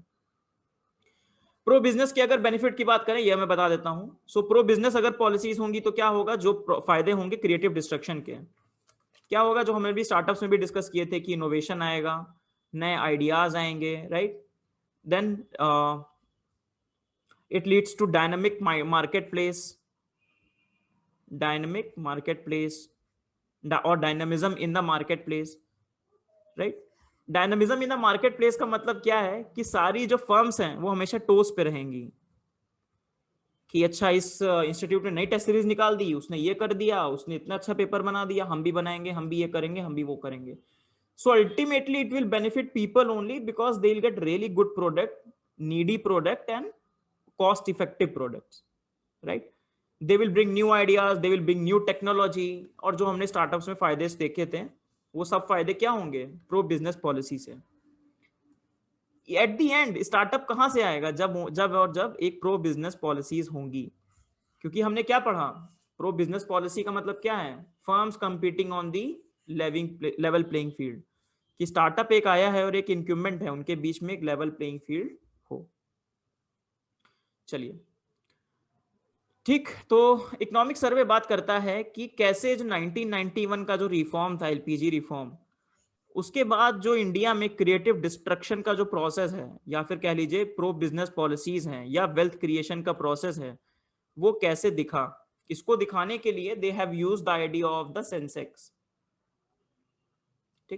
So liberalization of Indian economy in 1991 unleashed the competitive markets, enabled the forces of creative destruction, generating benefits that we all witness today. जल्दी से बता दीजिए कि सेंसेक्स और निफ्टी में क्या फर्क है. एक दो फर्क बता दो. तो प्रीलिम्स का भी फील ले लें. Yogesh, what is the difference between Sensex and Nifty? But ये बताओ सेंसेक्स में कितनी फर्म्स होती हैं?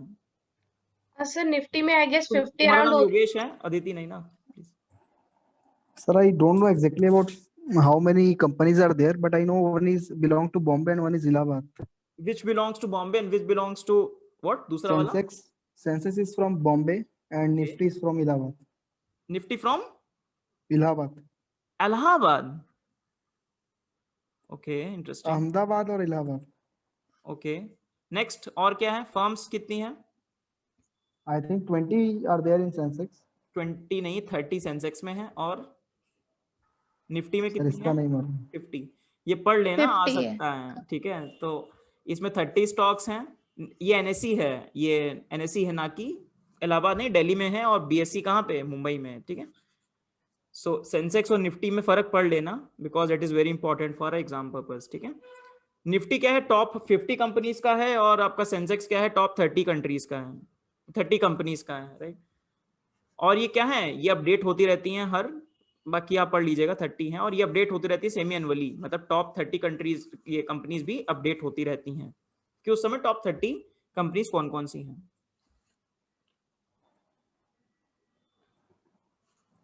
देन हमने देखा, अब ये इकोनॉमिक सर्वे कहता है कि 1991 के बाद देखिए, आफ्टर 1991 आप देखिए नंबर ऑफ मंथ्स जिसमें आपका सेंसेक्स 5 से 10,000 मतलब 5,000 इंक्रीज हो रहा है. सेंसेक्स के नंबर होते हैं ना, अभी सेंसेक्स ने 50,000 टच किया है, तो सेंसेक्स को आप देखिए कितनी जल्दी जल्दी वो 5,000 टच कर रहा है. So it takes around this many months, around 80 months 5,000 से 10,000 आने में, 10,000 से 15,000 आने में केवल और केवल 20 मंथ. देन और भी कम मंथ 5 महीने, फिर बढ़ गया. तो ये क्या हुआ? पीरियड ऑफ स्लो डाउन हुआ. मतलब सेंसेक्स बहुत तेजी से इंक्रीज कर रहा था, फिर अचानक से डिप कर गया. क्यों डिप किया? Because of 2008 financial crisis. फिर आप देखें, फिर ये काम फिर से शुरू हो गया. इसका कहने का मतलब क्या है कि जब आपके 1991 के रिफॉर्म्स हुए, उसके बाद सेंसेक्स में क्या हुआ? उछाल बहुत तेजी से आया. मतलब कि सेंसेक्स ने अपने मतलब इकोनॉमिक एक्टिविटी बहुत तेजी से बढ़ी. उसके बाद देखिए, यहां से समझना शुरू कीजिए, ये क्या कहता है? ये ग्राफ ये कहता है कि 1986, बस एक बार समझ जाइए, इंपॉर्टेंट एग्जाम के पर्सपेक्टिव से नहीं है बट समझने के पर्सपेक्टिव से इंपॉर्टेंट है. 1986 से ये 10 इयर्स, 1986 से 96, देन दिस 10 इयर्स. वो कहता है कि यहां से यहां तक जो टॉप में कंपनी बनी हुई थी सेंसेक्स में, उन टॉप में बनी हुई कंपनीज में कोई चेंज नहीं आया. मतलब जो इंक्यूमेंट थे, जो टॉप के 30 कंपनीज में इंक्यूमेंट थे, वो एज इट इज बने रहे 10 साल तक, 86 से 96 तक. बट आप 96 के बाद से देखिए, तो हर साल के हिसाब से देखिए कितना कॉन्स्टिट्यूएंट चेंज होता है. मतलब the companies keep on changing in the top 30. एक कंपनी गई, दूसरी कंपनी आई, एक कंपनी गई, दूसरी कंपनी आई, एक कंपनी गई, दूसरी कंपनी आई. इसका मतलब क्या है? इसका मतलब ये है कि On the other hand, the constituent of the Sensex 1997 were steadily churned out over the next decade, so that Sensex of 2006 has barely half the firms from the Sensex of 1996. जो टॉप की 30 companies थी 1996 में, उसमें केवल 15 company बची, मतलब नई 15 companies की एंट्री हुई। इसका कहने का क्या मतलब है? द क्रिएटिव डिस्ट्रक्शन प्रोसेस, कि एलपीजी रिफॉर्म आने के बाद कैसे क्रिएटिव डिस्ट्रक्शन का प्रोसेस हुआ, और जो टॉप की 30 कंपनीज थी जो पिछले 10 साल में एज इट इज थी, उसके बाद वो कंपनीज हट गई और नई कंपनीज की एंट्री हो गई। अंडरस्टूड? सबको समझ में आया? राइट? अरे बोल दो राइट राइट। Yes sir. चलो उसके बाद however, अब ये देखिए, however the years following 1991 liberalization saw rapid emergence of new firms, new ideas, new technology, new operating process and caused a steep revision of the Sensex in 1996। ये हमने समझ लिया। अब इसमें भी देखिए कि number of years that exerted the company, मतलब कि कितनी कंपनियों ने एग्जिट किया। तो हम जो बताना चाह रहे थे कि कितनी सारी कंपनी जो टॉप 30 में से 1996 से 2000 के बीच में देखिए इतनी कंपनीज ने टॉप 30 के इंडेक्स से एग्जिट किया। और इसके पहले देखिए कितनी कम कंपनी एग्जिट कर रही है, और यहां से देखिए कितनी ज्यादा कंपनी अब एग्जिट करती जा रही है। तो वो बेसिकली दिखाने का मतलब क्या है कि क्रिएटिव डिस्ट्रक्शन किस तरीके से हो रहा है। However, in the case of Indian case, the Sensex does represent the process of creative destruction rather than spurious dynamism। इसका मतलब क्या है? इसका मतलब ये है, इकोनॉमिक सर्वे बोलना चाहता है कि ऐसा नहीं हो रहा कि जो 30 कंपनीज हैं उसमें से लेट से 15 कंपनी चेंज हो गई, उनकी जगह जो 15 कंपनी आई वो भी मोनोपोलीज थी या बड़ी बड़ी कंपनी थी। ऐसा नहीं था, वो कंपनीज काफी अलग थी। अगर एक मोनोपोली को दूसरी मोनोपोली रिप्लेस कर दे तो उसका कोई फायदा नहीं होता। तो उसका अल्टीमेटली कंक्लूजन ये है कि इंडियन का जो सेंसेक्स है वो दिखाता है कि केवल मोनोपोली का मोनोपोली में रिप्लेसमेंट नहीं हो रहा है, नई फर्म्स और नई कंपनीज आई हैं सेंसेक्स में, बीएसई सेंसेक्स में एंट्री करते हुए। अच्छा आप खुद बताइए 1991 के बाद सेंसेक्स के टॉप 30 में किन फर्म्स ने एंट्री की होगी? थोड़ा लॉजिक से बताइए। Which firms must have entered into the top 30? किस तरीके की फील्ड, किस तरीके की कंपनियों ने? बताओ ज्योति। सर सेक्टर वाइज मतलब? हाँ सेक्टर वाइज, कौन से सेक्टर की कंपनी ने एंट्री की होगी? Sir service. कौन सी? सर्विस। सर्विस, हाँ सर्विस के अंदर भी कोई स्पेसिफिक कंपनी पता है आपको? ऐसा नहीं कि कोई out of the box question है, you know this answer. Yogesh? Sir IT related, information technology. बिल्कुल, आईटी ने एंट्री की और एक बड़ी फर्म ने एंटर की, दैट इज फाइनेंशियल सर्विसेज। उसके पहले क्या था आपका? Banking sector. बिल्कुल, नरसिम्हन कमेटी आई थी, रिमेंबर? तो नरसिम्हन कमेटी ने प्राइवेटाइजेशन को फोकस किया। बस आप ये ग्राफ देख लीजिए, दैट्स ऑल। ये देखिए ग्राफ, ये देखिए पहले यहाँ पे देखिए फाइनेंशियल और आपके आईटी को देख लीजिए, और यहाँ पे फाइनेंशियल और आईटी को देख लीजिए। दिख रहा है the extent of the financial and IT? Let me draw it again. तो this is financial and this is IT, और इसका शेयर यहाँ पे देख लीजिए क्या है, कुछ भी नहीं है, नहीं। So the share of the financial and the IT has increased substantially in our top 30 indexes. New sectors such as bank and financial entered the index for the first time, eroding the predominance of the manufacturing sector, placing the service sector on the map for the first time, reflecting the far-reaching changes the Indian economy was witnessing in the wake of the liberalization. चलिए बाकी तो इतना कोई खास important नहीं है। एक चीज और बताता है कि इंडियन सेंसेक्स आप देखेंगे कितना डाइवर्सिफाइड है यहाँ पे एज कंपेयर टू 1985। आप यहाँ पे देखें, सी दिस पैटर्न, यहाँ पे कैसी कितनी फर्म है और यहाँ पे कितनी फर्म है, और उनका मार्केट शेयर भी देखो। तो कोई बहुत बड़ी और कोई बहुत छोटी नहीं है, सब थोड़ी बहुत है और डाइवर्सिटी है। तो इसको बोला इकोनॉमिक सर्वे ने कि काफी हमारा सेंसेक्स डेमोक्रेटिक सेटअप को दिखाता है, काफी डेमोक्रेटिक है हमारा सेंसेस, मतलब कि सेंसेक्स जो हर कंपनी को रिप्रेजेंट कर रहा है, as in it is showing the process of creative destruction. So this is the democratic census. Today's Sensex is not only composed of larger number of sectors but also far more democratic in terms of size of the company. इन 1991 जो largest firm थी वो around 100 time बड़ी थी सबसे छोटी firm के, जो 1991 में थी। और अब ये फिगर है केवल 12, 2018 में ये फिगर केवल 12 है, largest divided by the smallest. तो ये सब है, ये सब ज्यादा इंपॉर्टेंट नहीं है। Let's come to this. तो हमने ये समझ लिया कि pro capital policy, pro business policy कैसे फायदा दिलाती हैं। अब आप मुझे ये बताइए कि how the pro crony policies का घाटा क्या है and what these firms do, और ये इनएफिशिएंट क्यों हो जाती हैं, वेल्थ को डिस्ट्रॉय कैसे करती हैं। एक एक करके बोलेंगे, जिसके दिमाग में आए पहले एक एक करके बोले। योगेश से शुरू करते हैं। How the pro crony policies impact the wealth destruction को कैसे लीड करती हैं, बताओ।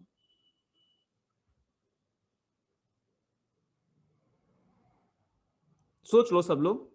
ज्योति, दृष्टि, Aditi. Sir eliminate competition, competitive markets. बहुत बढ़िया, कि eliminate the competitive markets.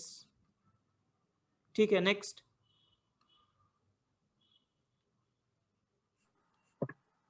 So it disturbs the invisible hand.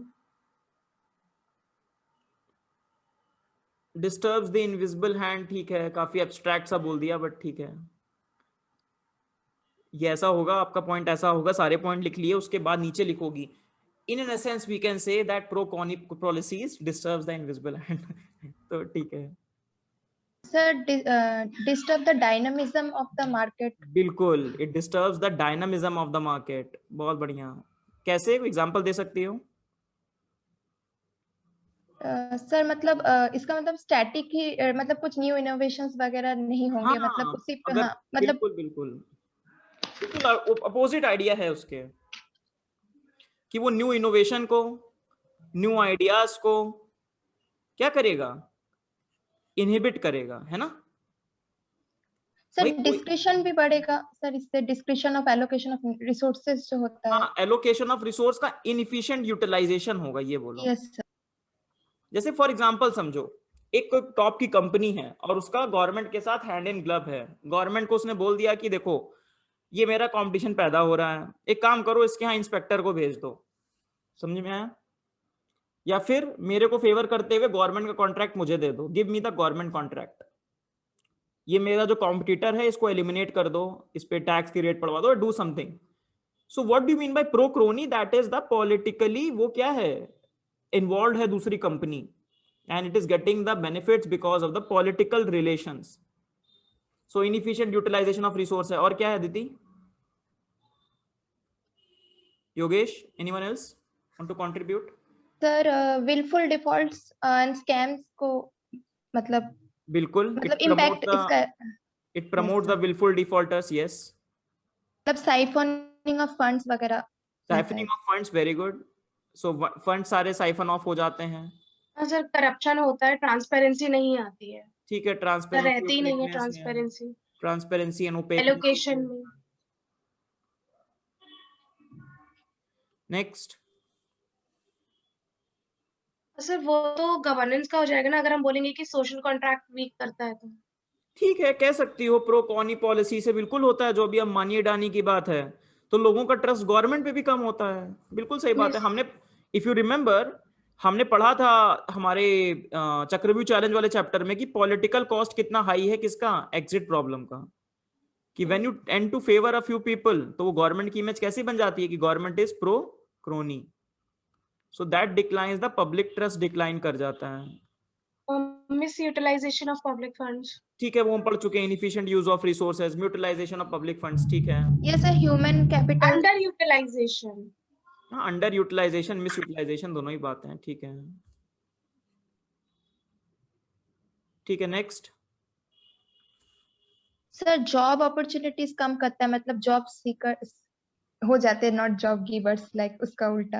हाँ, आप ये बोल सकती हो कि जैसे ये जो नए आइडियाज को हैं, तो स्टार्टअप्स वगैरह को प्रमोट नहीं करेंगे तो लॉन्ग रन में एम्प्लॉयमेंट का प्रॉब्लम आएगा। जस्ट अपोजिट आर्ग्यूमेंट उसके, just opposite argument of these. और सर जो गवर्नमेंट में इंटर जनरेशनल जो डेमोक्रेसी होती है उसको भी ये वीक करता है, क्योंकि बैड प्रेसिडेंट सेट करता है।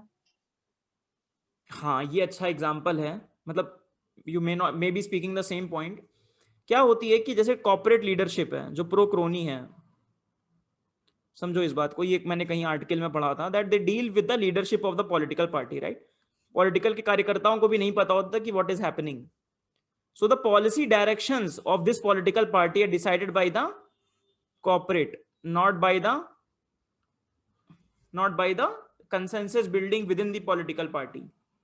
So it hampers in the long run the intra-party democracy as well. Sir, rent seeking attitude of the firms बढ़ जाता है। कैसे होगा बृष्टि? वो पॉलिसी अपने लिए फेवर करेंगे, लाइक बिल्कुल। तो जो पॉलिसीज, यस सर। हाँ, मतलब कि गवर्नमेंट ने मान लो कोई पॉलिसी बनाई, लॉबिंग वगैरह बढ़ जाएगा। हाँ, अब जैसे मान लो 2-3 साल पहले, 2-3 नहीं 4-5 साल पहले मैगी और नेस्ले का केस हुआ था, याद है? तो पता नहीं कितना सच है कितना झूठ है, but the moment the government said कि नेस्ले के मैगी को बैन कर दो, the Patanjali Maggi launched, right, and it gained a lot of market share, isn't it? So that creates a, जो आपने अभी बोला, रेंट सीकिंग एटीट्यूड बन जाता है, राइट। और यहीं पे ये पॉइंट भी लिख सकते थे आप, कॉर्पोरेटाइजेशन ऑफ पॉलिटिक्स, या प्रो क्रोनी पॉलिसी, या क्रोनी कैपिटलिज्म, या क्रोनिज्म इन द पॉलिटिक्स, ठीक है। एक और बात है, वेल्थ इनइक्वालिटी बढ़ती है। वेल्थ और इनकम इनइक्वालिटी क्या होती है? इंक्रीज होती है। एंड ओवरऑल ये सबको घाटा पहुंचाता है सोशल वेलफेयर को, क्योंकि अल्टीमेटली इसका कॉस्ट कौन पे करता है? कॉमन टैक्स पेयर पे करते हैं और जेन्युइन बिजनेसेस पे करते हैं। तो genuine businesses also pay the cost of it, right. So these are the problems. Plus regulation में भी प्रॉब्लम करता है, because they tend to do the regulatory capture. Independence नहीं रहता है गवर्नमेंट का, मतलब कि रेगुलेशन को बाईपास करते हैं या रेगुलेशन को वो होने नहीं देते हैं, जिसकी वजह से क्या होता है, right. So it just because of these things they are not able to, this is why pro crony policies leads to destruction of the wealth. तो ओवरऑल एक क्वेश्चन भी आ सकता है, you can expect one. Sir ये बोल सकते हैं कॉस्ट ऑफ बोरोइंग जो होता है वो इंक्रीज करता है, मतलब विलफुल डिफॉल्ट्स होंगे तो। हाँ बिल्कुल, वो आपने अभी हम लोग करेंगे ना दूसरा वाला केस, जो दोनों केसेस में बात करेंगे। आप स्पेसिफिक एग्जांपल से, जैसे जो विलफुल डिफॉल्टर का केस है उसमें लिखा हुआ है कि कॉस्ट ऑफ बोरोइंग इंक्रीज होता है। इनफैक्ट इकोनॉमिक सर्वे ने 2 एग्जांपल जो मैं कह रहा था, पहला एग्जांपल हम देखेंगे कोल को लेकर है और दूसरा विलफुल डिफॉल्टर को लेकर है। तो ये जनरल एग्जांपल्स हो गए, बाकी आप एग्जांपल उन दोनों से ले सकते हैं, बिल्कुल ले सकते हैं कि कॉस्ट ऑफ बोरोइंग इंक्रीज करता है, विलफुल डिफॉल्टर होता है तो लोगों को कितना घाटा होता है, सोशल वेलफेयर के एग्जाम नहीं हो पाते हैं, एक्सपेंडिचर नहीं हो पाते हैं। एक अच्छा पॉइंट और है, with that I will finish this particular discussion, कि जो वो वैल्यू क्रिएशन करते हैं, जब प्रो क्रोनी, जब बिजनेस को पता है कि उसको बेनिफिट कहां से आना है, पॉलिटिकल कनेक्शन से आना है, वैल्यू क्रिएशन करने से नहीं आना है, so they will not work for the value creation, rather for the political connection. They will work more for the political connection, की पॉलिटिकल पार्टी आई तो उनका खाना पीना नाश्ता ये सब देखना है, ना कि वैल्यू क्रिएट करनी है, right. So this is what they are suppose to, they will do. चलो अब आते हैं हमारे स्पेसिफिक केस में। स्पेसिफिक केस है आपका, अच्छा नहीं, उसके बाद एक इकोनॉमिक सर्वे केस समझाता है कनेक्टेड फर्म्स का। सो वो एग्जांपल देता है कि कुछ कनेक्टेड फर्म्स उन्होंने कैसे भी एनालिसिस करके निकाला कि these are few connected firms which are there, जो सो कॉल्ड प्रो क्रोनी थी। अब वो एग्जांपल देता है कि कैसे आप एक कनेक्टेड फर्म्स को 2010 के पहले और बाद में देखिए। 2010 के पहले अगर आप देखेंगे तो कनेक्टेड फर्म्स के आप अगर ये देखें, शेयर कितनी तेजी से बढ़ रहे हैं, राइट। और ऑन दी अदर हैंड 2010 के बाद देखेंगे तो कनेक्टेड फर्म्स के शेयर नीचे गए और ये बीएसई सेंसेक्स मतलब बाकी कंपनी जो जेन्युइन बिजनेस है उनके ऊपर गए। ऐसा इसलिए क्योंकि वो कहते हैं कि यहाँ पे कैग की रिपोर्ट आई जिसने प्रो क्रोनी पॉलिसी पे किस पे लगाम लगाई।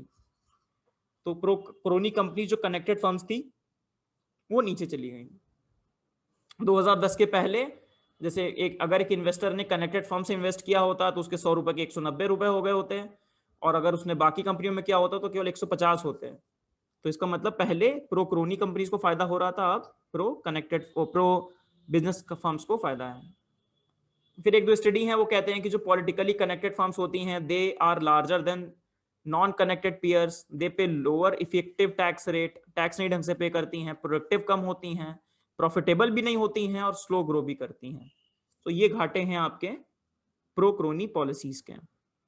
चलो, एक वो केस स्टडी देता है कोल केस की, वो कहता है 1993 से 2011 तक हमारा कमेटी बेस्ड सिस्टम था कोल ब्लॉक एलोकेशन का, जो काफी हद तक डिस्क्रिशनरी था। उसके बाद ये कोल ब्लॉक का केस हुआ, उसके बाद 2011 के बाद हम कौन सा सिस्टम कर रहे हैं, ऑक्शन सिस्टम। तो इकोनॉमिक सर्वे आर्ग्यू करता है कि ये क्या है, प्रो क्रोनी, यहाँ पे डिस्कशन होने की वजह से बहुत प्रो क्रोनी पॉलिसीज हुई और यहाँ पे बहुत नुकसान हुआ। प्रोडक्टिव बहुत जो फायदा था केवल डायरेक्टर्स को हुआ, लोगों को फायदा नहीं हो पाया, जो कंज्यूमर थे उनको फायदा नहीं, कोल महंगा, ढंग से खुदाई भी नहीं हो पाई, हमारी आपूर्ति भी नहीं हो पाई। बट 2011 के बाद से जब से ऑक्शन सिस्टम होने लगा, जब से भी सुप्रीम कोर्ट ने डिसीजन दिया, उसके बाद से सब कुछ ठीक हो रहा है। तो आप ये भी केस लिख सकते हैं pro crony versus pro business policies का, ठीक है। सो जो ओनर थे उन्होंने अपने अपने फायदे के लिए सारे फंड्स कर लिए और ये वो। दूसरा वो केस कहते हैं विलफुल डिफॉल्टर का केस, राइट। सो विलफुल डिफॉल्टर आप सबको पता है, विलफुल डिफॉल्टर क्या होते हैं, जो जानबूझ के डिफॉल्ट करते हैं। अब उसमें 2-3 कैरेक्टरिस्टिक्स बताता है इकोनॉमिक सर्वे की विलफुल डिफॉल्टर के 3 कैरेक्टरिस्टिक्स हैं। तो 3 कैरेक्टरिस्टिक्स जल्दी से डिस्कस कर लेते हैं। पहला करता है कि विलफुल डिफॉल्टर ओपेक होते हैं, मतलब वो अपनी एनुअल रिपोर्ट्स में बताते नहीं है कि हमारा कितना प्रॉफिट लॉस चल रहा है, majority of the wilful defaulters. अच्छा, विलफुल डिफॉल्टर को 2 लोगों से कंपेयर भी किया है, वर्सेस जो जेन्युइन बिजनेस है, जो ठीक है ना, जो डिफॉल्टर है ही नहीं, और एक जो डिफॉल्टर है but they are defaulting because of the genuine reasons. क्योंकि बिकॉज बिजनेस साइकिल में ऑब्वियसली डिफॉल्ट हो सकता है कि फर्म ना अच्छा कर रही हो, बिजनेस साइकिल हो, बट कुछ लोग विलफुल डिफॉल्टर होते हैं। अच्छा, एक बात आप बताओ कि जो विलफुल डिफॉल्टर होंगे या फिर जो ये होंगे जो जेन्युइन केसेस की वजह से होंगे, वो net takers of the loan होंगे, लोन होते हैं ना, लोन जैसे लेते हैं, या net giver of the loan होंगे, बताओ। Net takers, net taker of the loan होंगे, बिल्कुल सही। These will be the net takers of the loan. But जो विलफुल डिफॉल्टर्स होते हैं ये क्या होते हैं, net givers of the loan होते हैं। कैसे, कोई बता सकता है?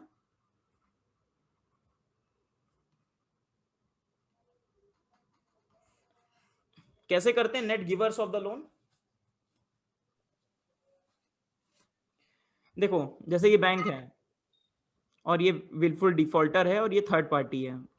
थर्ड पार्टी मतलब जैसे ये बिजनेस है और बिजनेस ने किसी से ऑब्वियसली सामान लेगी, उसको पैसा देगी, इससे गुड्स लेगा। तो क्या करते हैं, इन्होंने बैंक से पैसा ले लिया एंड देन दे गिव, उन्होंने गुड्स तो मंगा लिए और इनको पैसे दे दिए। तो ये क्या करते हैं, इनको पैसे ज्यादा दे देते हैं। पैसे ज्यादा देते हैं या इन्होंने कह दिया कि we have given them the money but हमें गुड्स नहीं मिले या हमें प्रॉपर सर्विस नहीं मिली या गुड्स की क्वालिटी खराब हो गई। और यहाँ पे कौन बैठे होते हैं, इनके क्रोनी, जैसे मेरे कोई रिलेटिव है, कोई है, तो मैंने नेट इतना ज्यादा लोन इनको दे दिया और बाद में बैंक से मैं कहता हूं कि मैं इनसे रिकवर नहीं कर पा रहा हूं, उन्होंने धोखा दे दिया, उन्होंने मुझसे फ्रॉड कर दिया, and later on I will say I am a wilful defaulter, मतलब मैं डिफॉल्टर हूं, सॉरी विलफुल डिफॉल्टर नहीं हूं, मैं डिफॉल्टर हूं, मैं नहीं दे पाऊंगा। And that is why the economic survey has identified that these are the net givers of the loans and they benefit only the people जो उनके क्रोनीज होते हैं, उनके फैमिली रिलेटिव्स और इन सबको। और तीसरी बात कहता है विलफुल डिफॉल्टर कौन होते हैं कि कैरेक्टरिस्टिक है कि अराउंड अगर वो बिजनेस में है तो मोर देन 50% उनके शेयर किसके होते हैं, लोगों के, पीपल कि मतलब अपनी ओनरशिप इतनी डाइल्यूट कर देते हैं। जो प्रमोटर है, जैसे मान लीजिए मैं शेड फॉर सिविल सर्विसेज एक कंपनी बनती है और मैं शेयर होल्डिंग खोलता हूं, मैं 50-60% लोगों से पैसा मतलब अपने शेयर डाइल्यूट कर दिए। And wilful defaulters don't care about their business, उन्होंने अपना प्रॉफिट निकाल लिया और बाकी वो कंपनी भाड़ में गई, तो वो 60% लोग जिन्होंने इक्विटी में शेयर डाला है उनको कोई, उनके लिए कोई चिंता नहीं है। So these are the people who do not care about their business and they just want to extract the money for themselves. ठीक है, बाकी आप ये पढ़ लीजिएगा विलफुल डिफॉल्टर का केस है और कैसे विलफुल डिफॉल्टर, जो आप बृष्टि बात कर रही थी कि कैसे वो अपना प्रॉफिट जनरेट करते हैं और वो उसकी वजह से लोगों को क्या घाटा होता है, गवर्नमेंट्स को क्या घाटा होता है। एक देखिए जैसे केस है कि विलफुल डिफॉल्टर के पैसे जितने आउटस्टैंडिंग हैं उतना ही खर्चा सेम, देखो रूरल डेवलपमेंट में पूरा 115,000 करोड़ रुपए खर्च होते हैं। आपके मनरेगा की सब्सिडी कितनी बढ़ जाती है अगर ये पैसे यहाँ डाइल्यूट हो जाते, ये पैसे यहाँ डाइवर्ट हो जाते, ये पैसे फर्टिलाइजर सब्सिडी को मिल जाते हैं, ये पैसे हेल्थ केयर एजुकेशन को मिल जाते हैं। तो कितना बड़ा ये जो कॉस्ट है, फिस्कल कॉस्ट है, विलफुल डिफॉल्टर की वजह से है। ठीक है, ठीक है। और बाकी कॉस्ट कौन इसकी बियर करता है? Ultimately the common man. So ये है आपके विलफुल डिफॉल्टर का केस। और इकोनॉमिक सर्वे एंड में कहता है कि pro business policies make it easy for business to start, register property, enforce contract, obtain credit और ये वो। और बाकी हमें however catering to the needs of the crony businesses alone without regard for other businesses and remaining stake holder in the economy में and up benefiting the preferential treated firms at the expense of the other firms, market efficiency and the social welfare। ना social welfare होगा, ना market में efficiency आएगी और ना genuine businesses को फायदा मिलेगा अगर आप प्रो क्रोनी पॉलिसीज अपनाते हैं। सो आप क्वेश्चन कैसे एक्सपेक्ट कर सकते हैं? पहली बात तो एक ऐसे जो मैंने डिस्कस किया वो डिस्कस कर सकते हैं। उसके बाद प्रो क्रोनी बो बिजनेस पॉलिसीज के फर्क पे आ सकता है क्वेश्चन, अगेन आ सकता है, कोई बहुत बड़ी बात नहीं है। एंड गवर्नमेंट को कैसी पॉलिसी अपनानी चाहिए so that it fosters a pro business policies. Pro crony शब्द ना यूज करे बट प्रो बिजनेस यूज करके they can ask a question in GS 3 again. ठीक है, चलो last question, last chapter discuss करते हैं और आज का सेशन फिनिश करते हैं। Undermining markets when the government intervention hurts more than it helps. बहुत सिंपल सा समरी है इस चैप्टर का। 3-4 केसेस की बात है, एक केस हम पढ़ चुके हैं उसको, कि जहां गवर्नमेंट को इंटरवीन नहीं करना चाहिए वहां गवर्नमेंट इंटरवीन करती है और उसके इम्पैक्ट क्या होते हैं? बहुत निगेटिव होते हैं। That's all. उसके बाद तो पहले ये 4 केसेस के बारे में बात करेगा, 4 केस होंगे, there will be 4 cases. Then there will be एक लिस्ट है जहां गवर्नमेंट ने रिफॉर्म लेके आ चुका है, तो जहां मार्केट, जहां कंट्रोल से मार्केट रिफॉर्म आ चुके हैं, तो ये एक अच्छी लिस्ट है। उसके बाद ऐसे कुछ एग्जांपल्स देगा जहां पे reforms needs to be taken. बस ये पूरा चैप्टर है। चलिए, so competing markets are effective in allocating the resources. वही डिफेंड करेगा मार्केट को फिर से। और कभी कभी मार्केट में इंटरवेंशन की गवर्नमेंट की जरूरत पड़ जाती है क्योंकि मार्केट कभी कभी फेल कर जाते हैं। बट कभी कभी हम इस चीज को डर के चक्कर में कि मार्केट फेल करेंगे तो गवर्नमेंट को इंटरवीन करना जरूरी है, कभी कभी इसका कॉस्ट बहुत हाई होता है। ठीक, जैसे कि the cost of the government intervention may outweigh the benefits when the market failure. Market, government का एक क्रूशियल रोल है बट मार्केट को ही मेन प्लेयर बनने रहने देना चाहिए। ये एक डायग्राम समझते हैं, what markets can do and what market can not do and what then should be the work of the government. Markets क्या कर सकती हैं? प्राइस को चेक में रख सकती हैं, हम आज सबको डिस्कस कर चुके हैं। रिसोर्सेज को एफिशिएंटली डिस्कस करेंगी। Innovation, consumer choice, wealth creation और एग्रीगेट वेलफेयर, सारे पॉइंट्स हमने डिटेल में डिस्कस किए हैं। बट मार्केट क्या नहीं कर सकती हैं? Provide public goods. क्यों नहीं प्रोवाइड कर सकती हैं पब्लिक गुड? कोई बता सकता है? Why they can not provide the public goods please? Because उसमें अफोर्डेबिलिटी का फैक्टर नहीं आना चाहिए।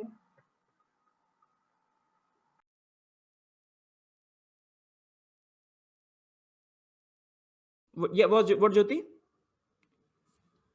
कि उसमें अफोर्डेबिलिटी का फैक्टर नहीं आना चाहिए। ठीक है, वो अफोर्डेबिलिटी का फैक्टर है। ऑब्वियसली कहीं दूर जाके एजुकेशन लगाना है, नहीं लगाया।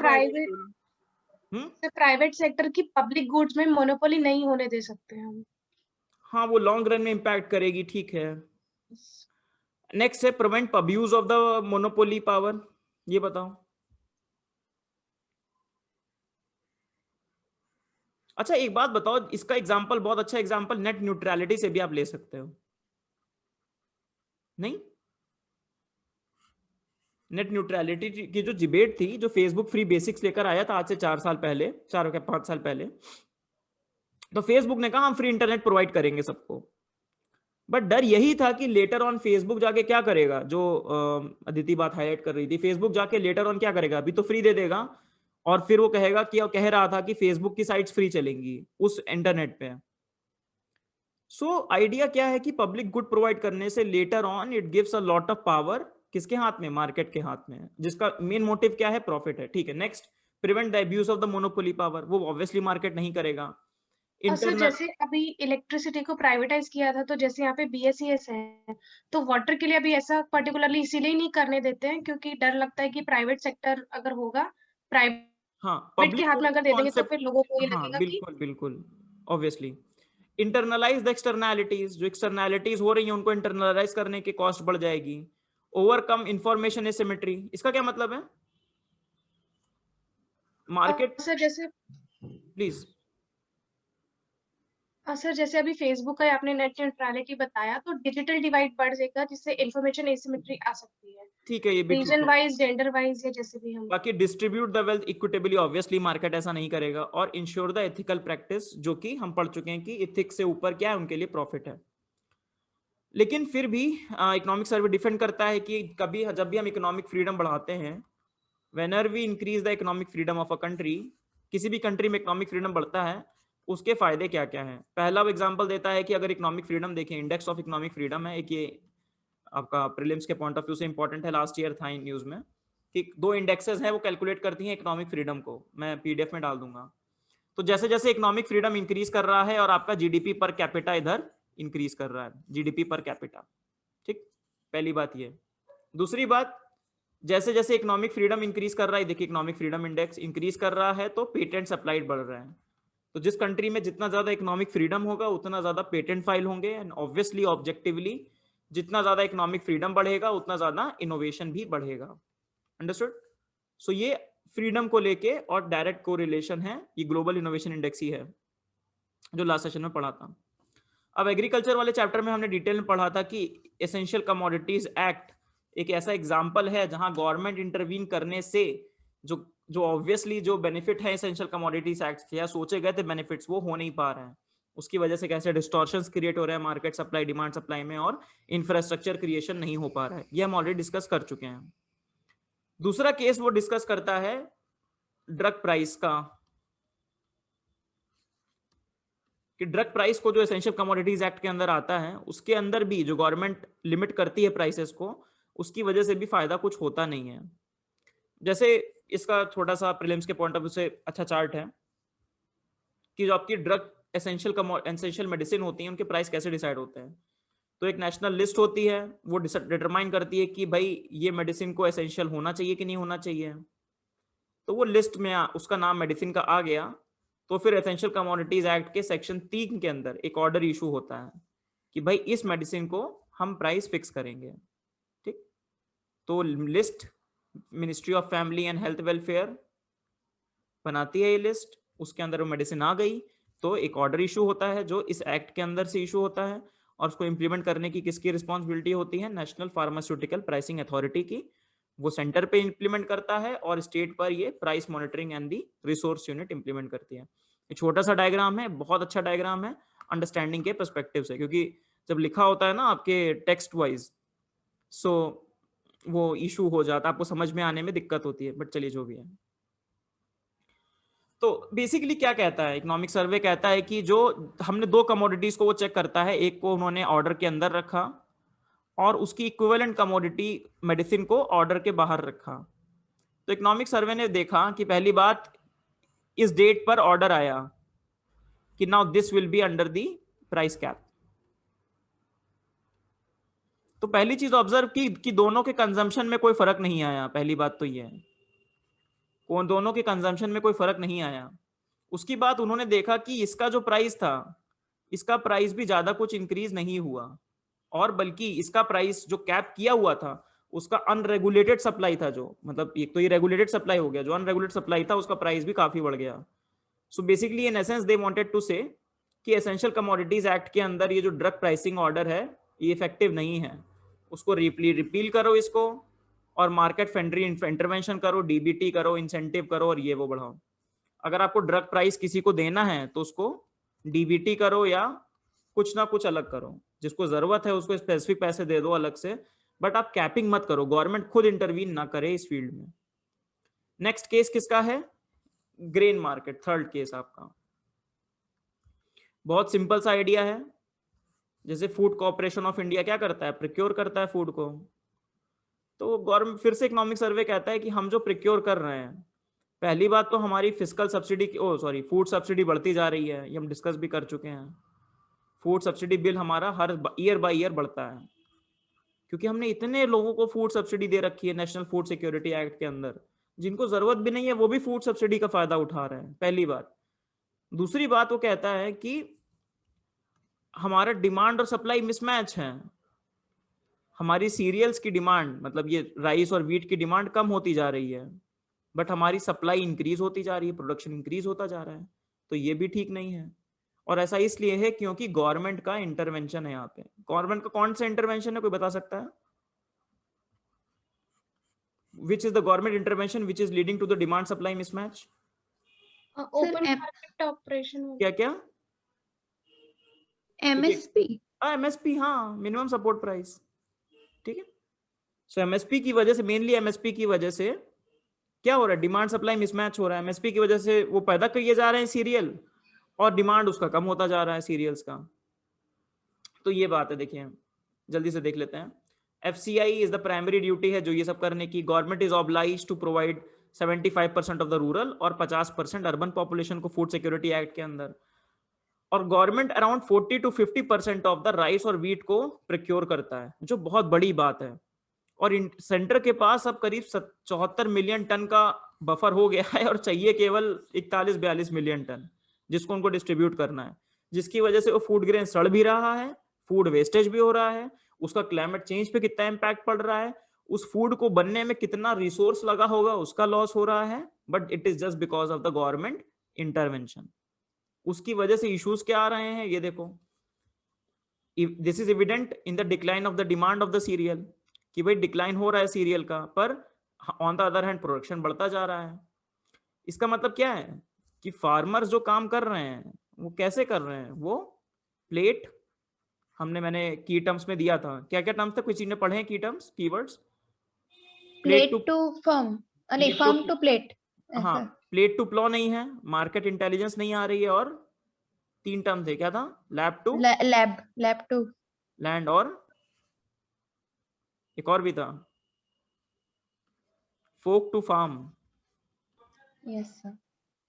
एग्रीकल्चर के 4 क्वेश्चन आएंगे, उसमें से तीनों में अलग अलग डाल देना, ठीक है, सेपरेट कर करके 3 क्वेश्चन, 4 क्वेश्चन आएंगे एग्रीकल्चर के, कहीं ना कहीं तीनों क्वेश्चन में अलग अलग ये 3 डाल देना, दैट्स ऑल। ठीक है, इसी तरीके से use these keywords very effectively and be very objective. Agriculture के 4 क्वेश्चन आने हैं, 4 से 5 क्वेश्चन आने ही आने हैं एग्रीकल्चर के, यूज इट, कोई दिक्कत नहीं है। चलो, तो क्या सजेशन देता है survey? Farmer should be empowered through the direct investment subsidies and that are crop neutral. Crop neutral हो, पहली बात। दूसरा, नेशनल फूड सिक्योरिटी सर्वे को केवल 20% लोगों को दो। अब ये बताओ, ये हो पाएगा क्या? Whether this can happen? Food Security act government touch कर सकती है? ज्योति?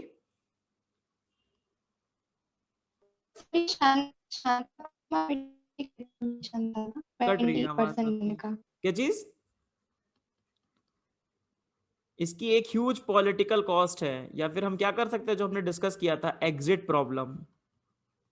गवर्नमेंट इससे एग्जिट नहीं कर सकती, पॉलिटिकल एक्सपीडेंसी है इस चीज के पीछे, नहीं कर सकती।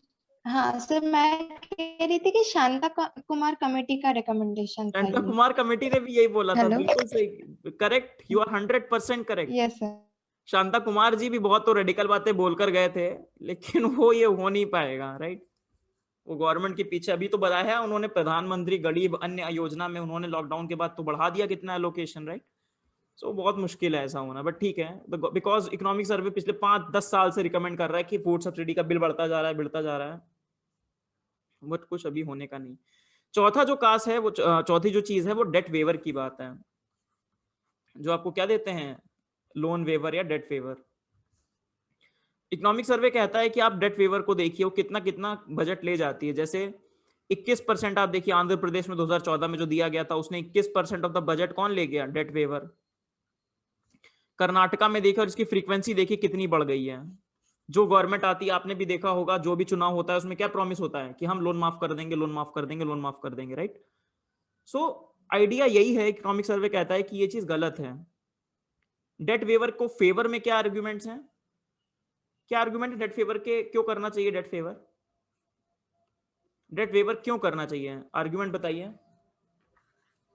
ताकि जेन्युइन इन्वेस्टर्स जो सॉरी जेन्युइन फार्मर जिन्होंने मतलब लोन नहीं दे पाए ड्यू टू क्लाइमेट चेंज और उन वो इन्वेस्ट कर सके फिर से, मतलब हाँ, तो उसको बोला इन्वेस्टमेंट गया है है। कि डेट ओवरहैंग ना हो, इस कीवर्ड को यूज करेंगे, डेट ओवरहैंग। इसका मतलब ये है कि देखो, मान लो एक फार्मर के ऊपर डेट इतना एक्स्ट्रा हो गया, बाद में उसकी जितनी इनकम आएगी वो डेट को पूरा करने में निपट जाएगी। वो इनकम को कहाँ नहीं डाल पाएगा, प्रोडक्टिव एसेट्स में नहीं डाल पाएगा, ना वो अच्छे सीड्स खरीद पाएगा, ना वो इरिगेशन कर पाएगा, ना अच्छा फर्टिलाइजर ले पाएगा, तो वो हमेशा परपेचुअल साइकिल ऑफ पॉवर्टी में फंसा रहेगा। तो डेट ओवरहैंग का जो प्रॉब्लम है वो खत्म हो जाए, या फिर उसको एक वन सॉर्ट ऑफ रिलीफ दिया जाए। उसी से रिलेटेड है कि बैलेंस शीट बोरोवर की सही कर दी जाए, सेम ही आर्गुमेंट है।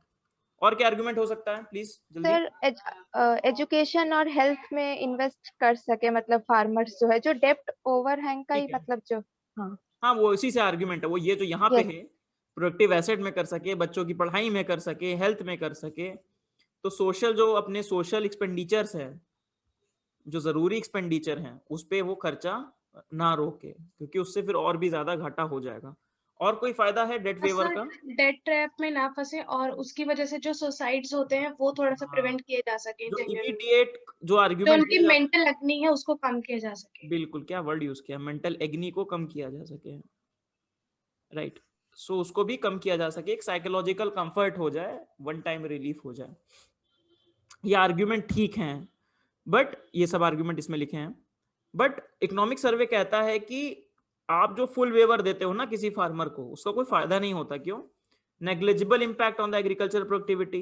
जिनको फुल वेवर मिल जाता है वो कंज्यूम बहुत कम करते हैं। कंज्यूम मतलब कि बाद में कंजम्पशन कम करते हैं, सेव बहुत कम करते हैं, इन्वेस्ट कम करते हैं, और बहुत प्रोडक्टिव कम हो जाते हैं। इनफैक्ट एक बार जिसको वेवर मिल जाता है, ये ऐसा फाइंड किया उन्होंने, share of the formal credit decreases for full beneficiaries when compare to the partial beneficiaries. जो फुल बेनिफिशियरी डेट मिल जाता है उसके बाद उनको फॉर्मल क्रेडिट और कम हो जाता है, क्योंकि बैंक उनको फिर लोन नहीं देते हैं। बैंक कहते हैं कि यार तुम लोन वापस करते वर्ते हो नहीं, बैंक वाले रिलक्टेंट हो जाते हैं उनको लोन देने में। और सर मॉरल हजार्ड है फॉर दोज हु पेड, थोड़ा सा भी। हाँ, उनके लिए जो उनको जो दे देते हैं उनको लगता है कि why we paid. So these are the common, जो आप लोन वेवर को लेके प्रॉब्लम समझते हैं, दोज आर द प्रॉब्लम्स। बाकी तो भाई वही क्रेडिट कल्चर को बिगाड़ता है, right, it's a moral hazard, it destroys the credit culture and all these things. बाकी एग्जांपल देते हैं कि 2008 में जो वेवर दिया था गवर्नमेंट ने, उसकी वजह से लोन डिफॉल्ट बढ़े, वेज, प्रोडक्टिविटी, कंजम्पशन, कहीं पे कोई फायदा नहीं हुआ। सो वही बात है कि वेवर क्या होना चाहिए, केवल एक इमरजेंसी मेडिसिन होना चाहिए, ना कि स्टेपल डाइट। ये बस आप नाम याद रखिए, कीवर्ड है कि it needs to be an emergency medicine, not a staple diet. इस बार भी इकोनॉमिक सर्वे ने वैसे यही मेटाफर यूज किया है एक जगह पे, और हम देखेंगे रेगुलेटरी फॉरबियरेंस में, but this is the idea of the economic survey. बस 2 लिस्ट बची हैं, जल्दी से डिस्कस कर लेते हैं। एग्जाम्पल 2 लिस्ट देगा इकोनॉमिक सर्वे। पहली लिस्ट किसको देगा? जहां पे पहले कंट्रोल था उसको उठा के अब मार्केट के, अब उसमें मतलब रिफॉर्म इज डन। चलिए, आपको कोई याद आ रहा है ऐसा रिफॉर्म, कोई एक्ट? ज्योति, कोई एक्ट याद आ रहा है जो? क्या? टेलीकॉम सेक्टर में रिफॉर्म किया था। टेलीकॉम सेक्टर में रिफॉर्म, ठीक है। स्पेसिफिक कोई रिफॉर्म? सर एमटीआरपी एक्ट जो very good Brishti. So MRTP act. Yes sir, MRTP. हाँ, competition commission. Monopolies, restrictive trade policies. बहुत बढ़िया। सो ये है। और कोई एग्जांपल जो कंट्रोल से रिफॉर्म की तरफ आगे बढ़े हैं? प्लानिंग से नीति आयोग क्या कर बोल सकते हैं? प्लानिंग का वो ओवरऑल किंग इंस्टीट्यूशनल है, ठीक है। Yes sir. ज्योति, कोई example? Sir reform in market का नहीं, मतलब कंट्रोल जहां पहले था गवर्नमेंट का बहुत ज्यादा, अब वो मार्केट में चला गया, मतलब गवर्नमेंट ने इस चीज को रिफॉर्म कर दिया। थोड़ा कॉमन सेंस लगाओ, मिल जाएंगे।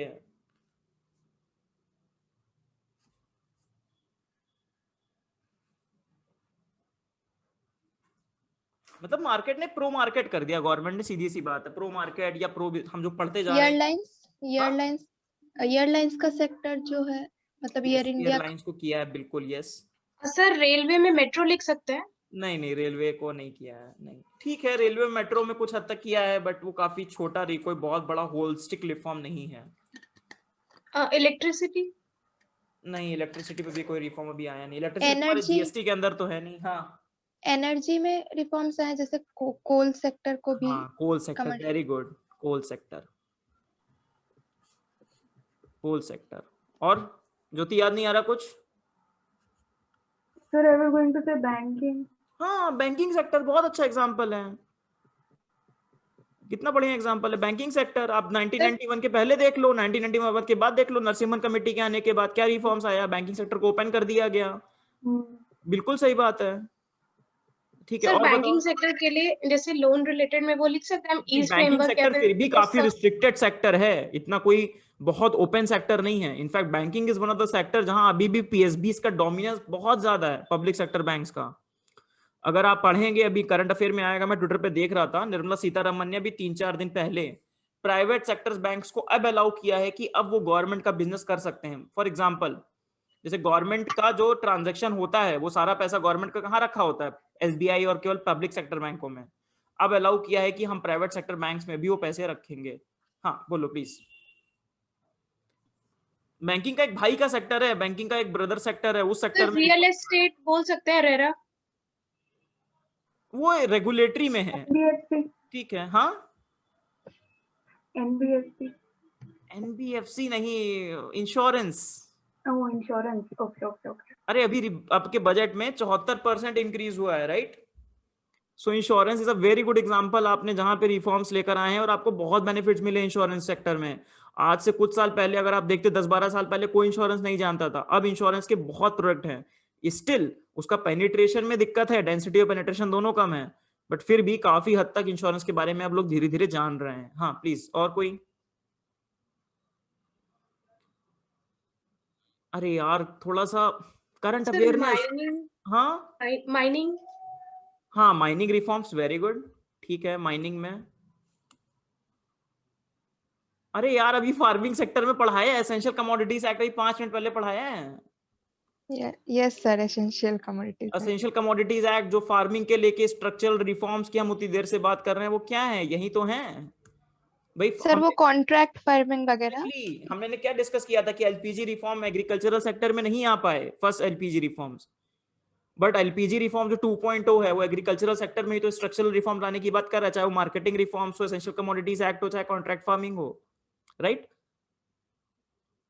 तो ये बात है। अच्छा, एक पॉइंट यहाँ पे डेट वेवर में रह गया था, मैं समझा रहा था, मतलब अभी याद आया कि गवर्नमेंट जो खर्चा कहाँ करता है, डेट वेवर में करता है। वही खर्चा अगर गवर्नमेंट कहाँ करता, पब्लिक इन्वेस्टमेंट करता, capital expenditure in the capital और एग्रीकल्चर, तो वो भी नहीं हो पा रहा है डेट वेवर होने की वजह से। So one of the cost of the debt waiver है। चलिए, तो ये कुछ एग्जांपल्स याद रखने हैं जहां पे गवर्नमेंट कहां मूव कर गई, कंट्रोल से मार्केट की तरफ। एक और बहुत अच्छा एग्जांपल है आपके लेबर लॉज, लेबर कोड्स, ठीक है, तो याद रखना है। तो एमआरटीपी एक्ट आप प्लीज डाउनलोड करके पढ़ लीजिएगा। एक कीवर्ड भी है, that is the focus is shifted from prevention of the dominance to the regulation the abuse of the dominance, right?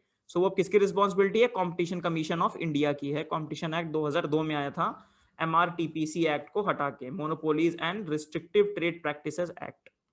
तो इसको डाउनलोड करके पढ़ लीजिएगा। तो ये बहुत बड़ा रिफॉर्म है, बहुत अच्छा एग्जांपल है, आप कहीं भी इस एग्जांपल को कोट कर सकते हैं।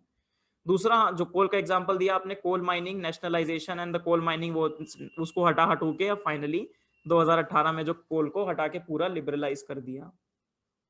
फिर इंश्योरेंस सेक्टर का मैंने आपको एग्जांपल दिया कि जो जर्नी क्रिएट हुई है इंश्योरेंस सेक्टर में नेशनलाइजेशन से, अब जो प्राइवेट कंपटीशन और अब 74% FDI, it is a very good sector. Similarly आप डिफेंस सेक्टर को भी कह सकते हैं इसी तरीके से, डिफेंस सेक्टर को भी काफी हद तक ओपन किया है गवर्नमेंट ने। फिर और भी एग्जांपल्स हैं, जैसे सिक इंडस्ट्रियल कंपनीज एक्ट है, ये आपके सब एक्ट पहले थे आपके इंसॉल्वेंसी एंड बैंक्रप्सी कोड के पहले। जब भी इंसॉल्वेंसी एंड बैंक्रप्सी कोड मैं पढ़ाता हूँ तो उसके पहले के जो प्रीकर्सर एक्ट हैं, वो सारे जो एक्ट हैं उसको हटा के रिपील करके प्री आईबीसी आया है। रिपील करके एक दो रिपील हुए हैं, एक दो अभी भी हैं। बाकी ये बहुत इंपॉर्टेंट एक्ट है, urban land ceiling and regulation act. अगर किसी अपने में से किसी ने NITI Aayog 3 years action agenda पढ़ा है? दृष्टि पढ़ा है आपने? यस सर, पढ़ा तो है। उसमें अगर आपको याद हो, अगर आपने मतलब डिटेल में पढ़ा हो, तो ये इस एक्ट का कम से कम 3-4 बार नाम है, नहीं? यस सर है उसमें सिटीज वाले में हाँ, अगर इसके बारे में क्या जानती हो, थोड़ा आइडिया दो सर। अभी तो यार मतलब ये इस एक्ट को इतना धोया है नीति आयोग ने कि इस एक्ट की वजह से ही सारी समस्याएं हैं अकॉर्डिंग टू नीति आयोग। इसका मतलब ये था कि मतलब बहुत लेमैन सब में समझा रहा हूं कि इसका मतलब impose the ceiling on the acquisition of the vacant land in the urban areas. अब अर्बन एरियाज में वैकेंट लैंड पे कोई एक पर्सन वैकेंट लैंड ना ले ले, इसके चक्कर में उन्होंने इंपोजिशन कर दिया कि एक इंसान they can not take more than few, कोई स्लैब के बाद वैकेंट लैंड नहीं ले सकता, मतलब एक सीलिंग होगी पर इंसान के पास। ठीक है, ये थोड़ा लैंड सीलिंग जैसा जैसा है, बट इशू ये हुआ कि अर्बन एरिया डेवलप नहीं था इंडिया में इतना, राइट। सो जब वो इंसानों ने ये एरिया नहीं लिया तो वो वैकेंट ही रह गए, this much area lied vacant, कोई ले नहीं सकता, जो बना सकता है I want to make, I have money, but मैं ले नहीं सकता, और गवर्नमेंट ने काम किया नहीं। सो क्या हुआ कि वैकेंट लैंड पे कुछ नहीं हो पाया, और जहां पे जो थोड़ा बहुत बन गया था ऑब्वियसली इंडिविजुअल बनाएंगे, वहां के प्राइसेस शोर कर गए, बहुत बढ़ गए। अंडरस्टूड। और जो स्लम वाले लोग हैं भाई, ऑब्वियसली डिमांड पूरी करने के लिए उन्होंने यहाँ स्लम बना लिए हैं, या उन्होंने यहाँ स्लम बना लिया है। समझ में आया लॉजिक? समझ में आया? तो यस सर। हाँ, सो आइडिया ये था कि हम भाई, आइडिया क्या था उसके पीछे था, इक्विटी लाएंगे और फलाना ये एंड ऑल दीज, कंसंट्रेशन रोकेंगे, इक्विटी लाएंगे। बट इस एक्ट के चक्कर में क्या हुआ, पूरा अर्बन लैंडस्केप ही ट्रांसफॉर्म हो गया। कुछ जगह पे किराए का इतना रेट बढ़ गया क्योंकि डिमांड इतनी है और सप्लाई कुछ नहीं है, लैंड ही नहीं है वहां पे, और कुछ जगह पे बिल्कुल खाली पड़ा है और बाकी जगह स्लम बन गया बिकॉज इतना कोई रेंट दे नहीं सकता था। इसीलिए फिर गवर्नमेंट ने इसको बाद में रिपील कर दिया। ये एक्ट का एग्जांपल आप इथिक्स तक में लिख सकते हैं। एक आपका इथिक्स में यूनिट 6 में एक नाम है लॉज, है ना, laws and the decision making में समथिंग समथिंग, तो वहां जो अनएथिकल लॉज हैं या अजीब से लॉज हैं उनमें आप इसका एग्जांपल लिख सकते हैं। Urban land ceiling and regulation act की वजह से जो अर्बनाइजेशन की दिक्कतें आई हैं। ठीक है, चलो उसके बाद फेरा और फेमा। पहले आपका फेरा था फॉरेन एक्सचेंज रेगुलेशन एक्ट, और अब क्या बन गया, फॉरेन एक्सचेंज मैनेजमेंट एक्ट। ठीक, ये भी अच्छा एग्जांपल है कंट्रोल से मार्केट में जो मूव कर गया है। बाकी वर्क टू बी डन, भली मैंने हेडिंग डाली हो, but all the work is done. ये आपकी नेक्स्ट लिस्ट में है जो इकोनॉमिक सर्वे लिस्ट देता है कि जहां पे आप काम करना है। चूंकि ये लास्ट ईयर का इकोनॉमिक सर्वे, तो ऑब्वियसली उन्होंने फैक्ट्रीज एक्ट और एसेंशियल कमोडिटीज एक्ट और फिर लेबर लॉज को नहीं बोला है, बट यहाँ पे ये सब काम हो चुका है। इस एक्ट को उठा के मर्ज कर दिया गया है आपके सेफ्टी कोड के अंदर। ठीक, उसके बाद food corporation of India, yes, यहाँ पे रिफॉर्म होना है। It's a really opaque organisation और बहुत ही इनएफिशिएंट ऑर्गेनाइजेशन है FCI। ठीक है, जिसकी अब मार्केट नीड के हिसाब से जरूरत भी नहीं रह गई है। सो FCI को भी अब चेंज करना चाहिए। FCI should primarily focus on creating the competition. Procurement का सारा काम डिसेंट्रलाइज होना चाहिए, स्टेट्स को करना चाहिए, FCI का ज्यादा रोल नहीं होना चाहिए, और यही सब बातें हैं। फिर वो DRT जो हमने पढ़ा था, डेट रिकवरी ट्रिब्यूनल, जो क्या हो गए थे, रेफरी इंस्टीट्यूशन, राइट, जो वीक इंस्टीट्यूशंस के अंदर थे, ये हमने पढ़ा था, राइट, एग्जिट में, चक्रव्यूह चैलेंज में। उसको भी कहता है कि भाई इसको भी फेज आउट करो, ये कोई काम हम कर नहीं पा रहे, IBC आ चुका है, IBC को एम्पावर करो और अब इसको हटाओ। फिर ये लैंड एक्विजिशन एक्ट है जो राहुल गांधी लेकर आए थे। लैंड एक्विजिशन एक्ट है जो किसके ज्यादा फेवर में हो चुका है, अब किसके फेवर में ज्यादा है इस समय लैंड एक्विजिशन एक्ट, किसी को याद है? एनीवन? तो जो रेंट पे है उसके ज्यादा फेवर में है। रेंट पे नहीं, जिसके फेवर में, जिसके पास लैंड है, मतलब लैंड होल्डर की कंसेंट बहुत ज्यादा चाहिए अगर आपको लैंड एक्वायर करना है।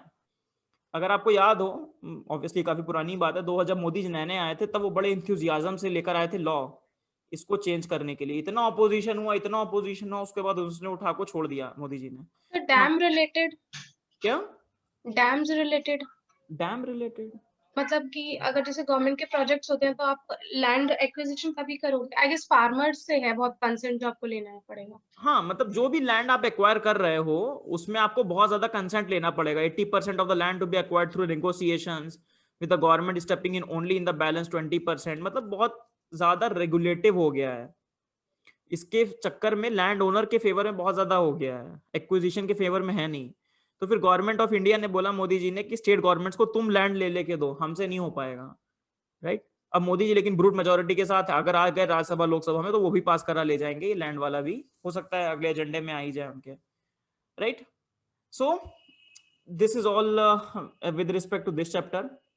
तो आज का चैप्टर जल्दी से समराइज कर लेते हैं। हमने कैपिटलिज्म की जर्नी ट्रेस की इंडिया के स्टेगमेंट। हमने पहले देखा कि इसको ऐसे देखो, अगर कीवर्ड्स में लिखना और एक दो पैराग्राफ में समराइज करना है।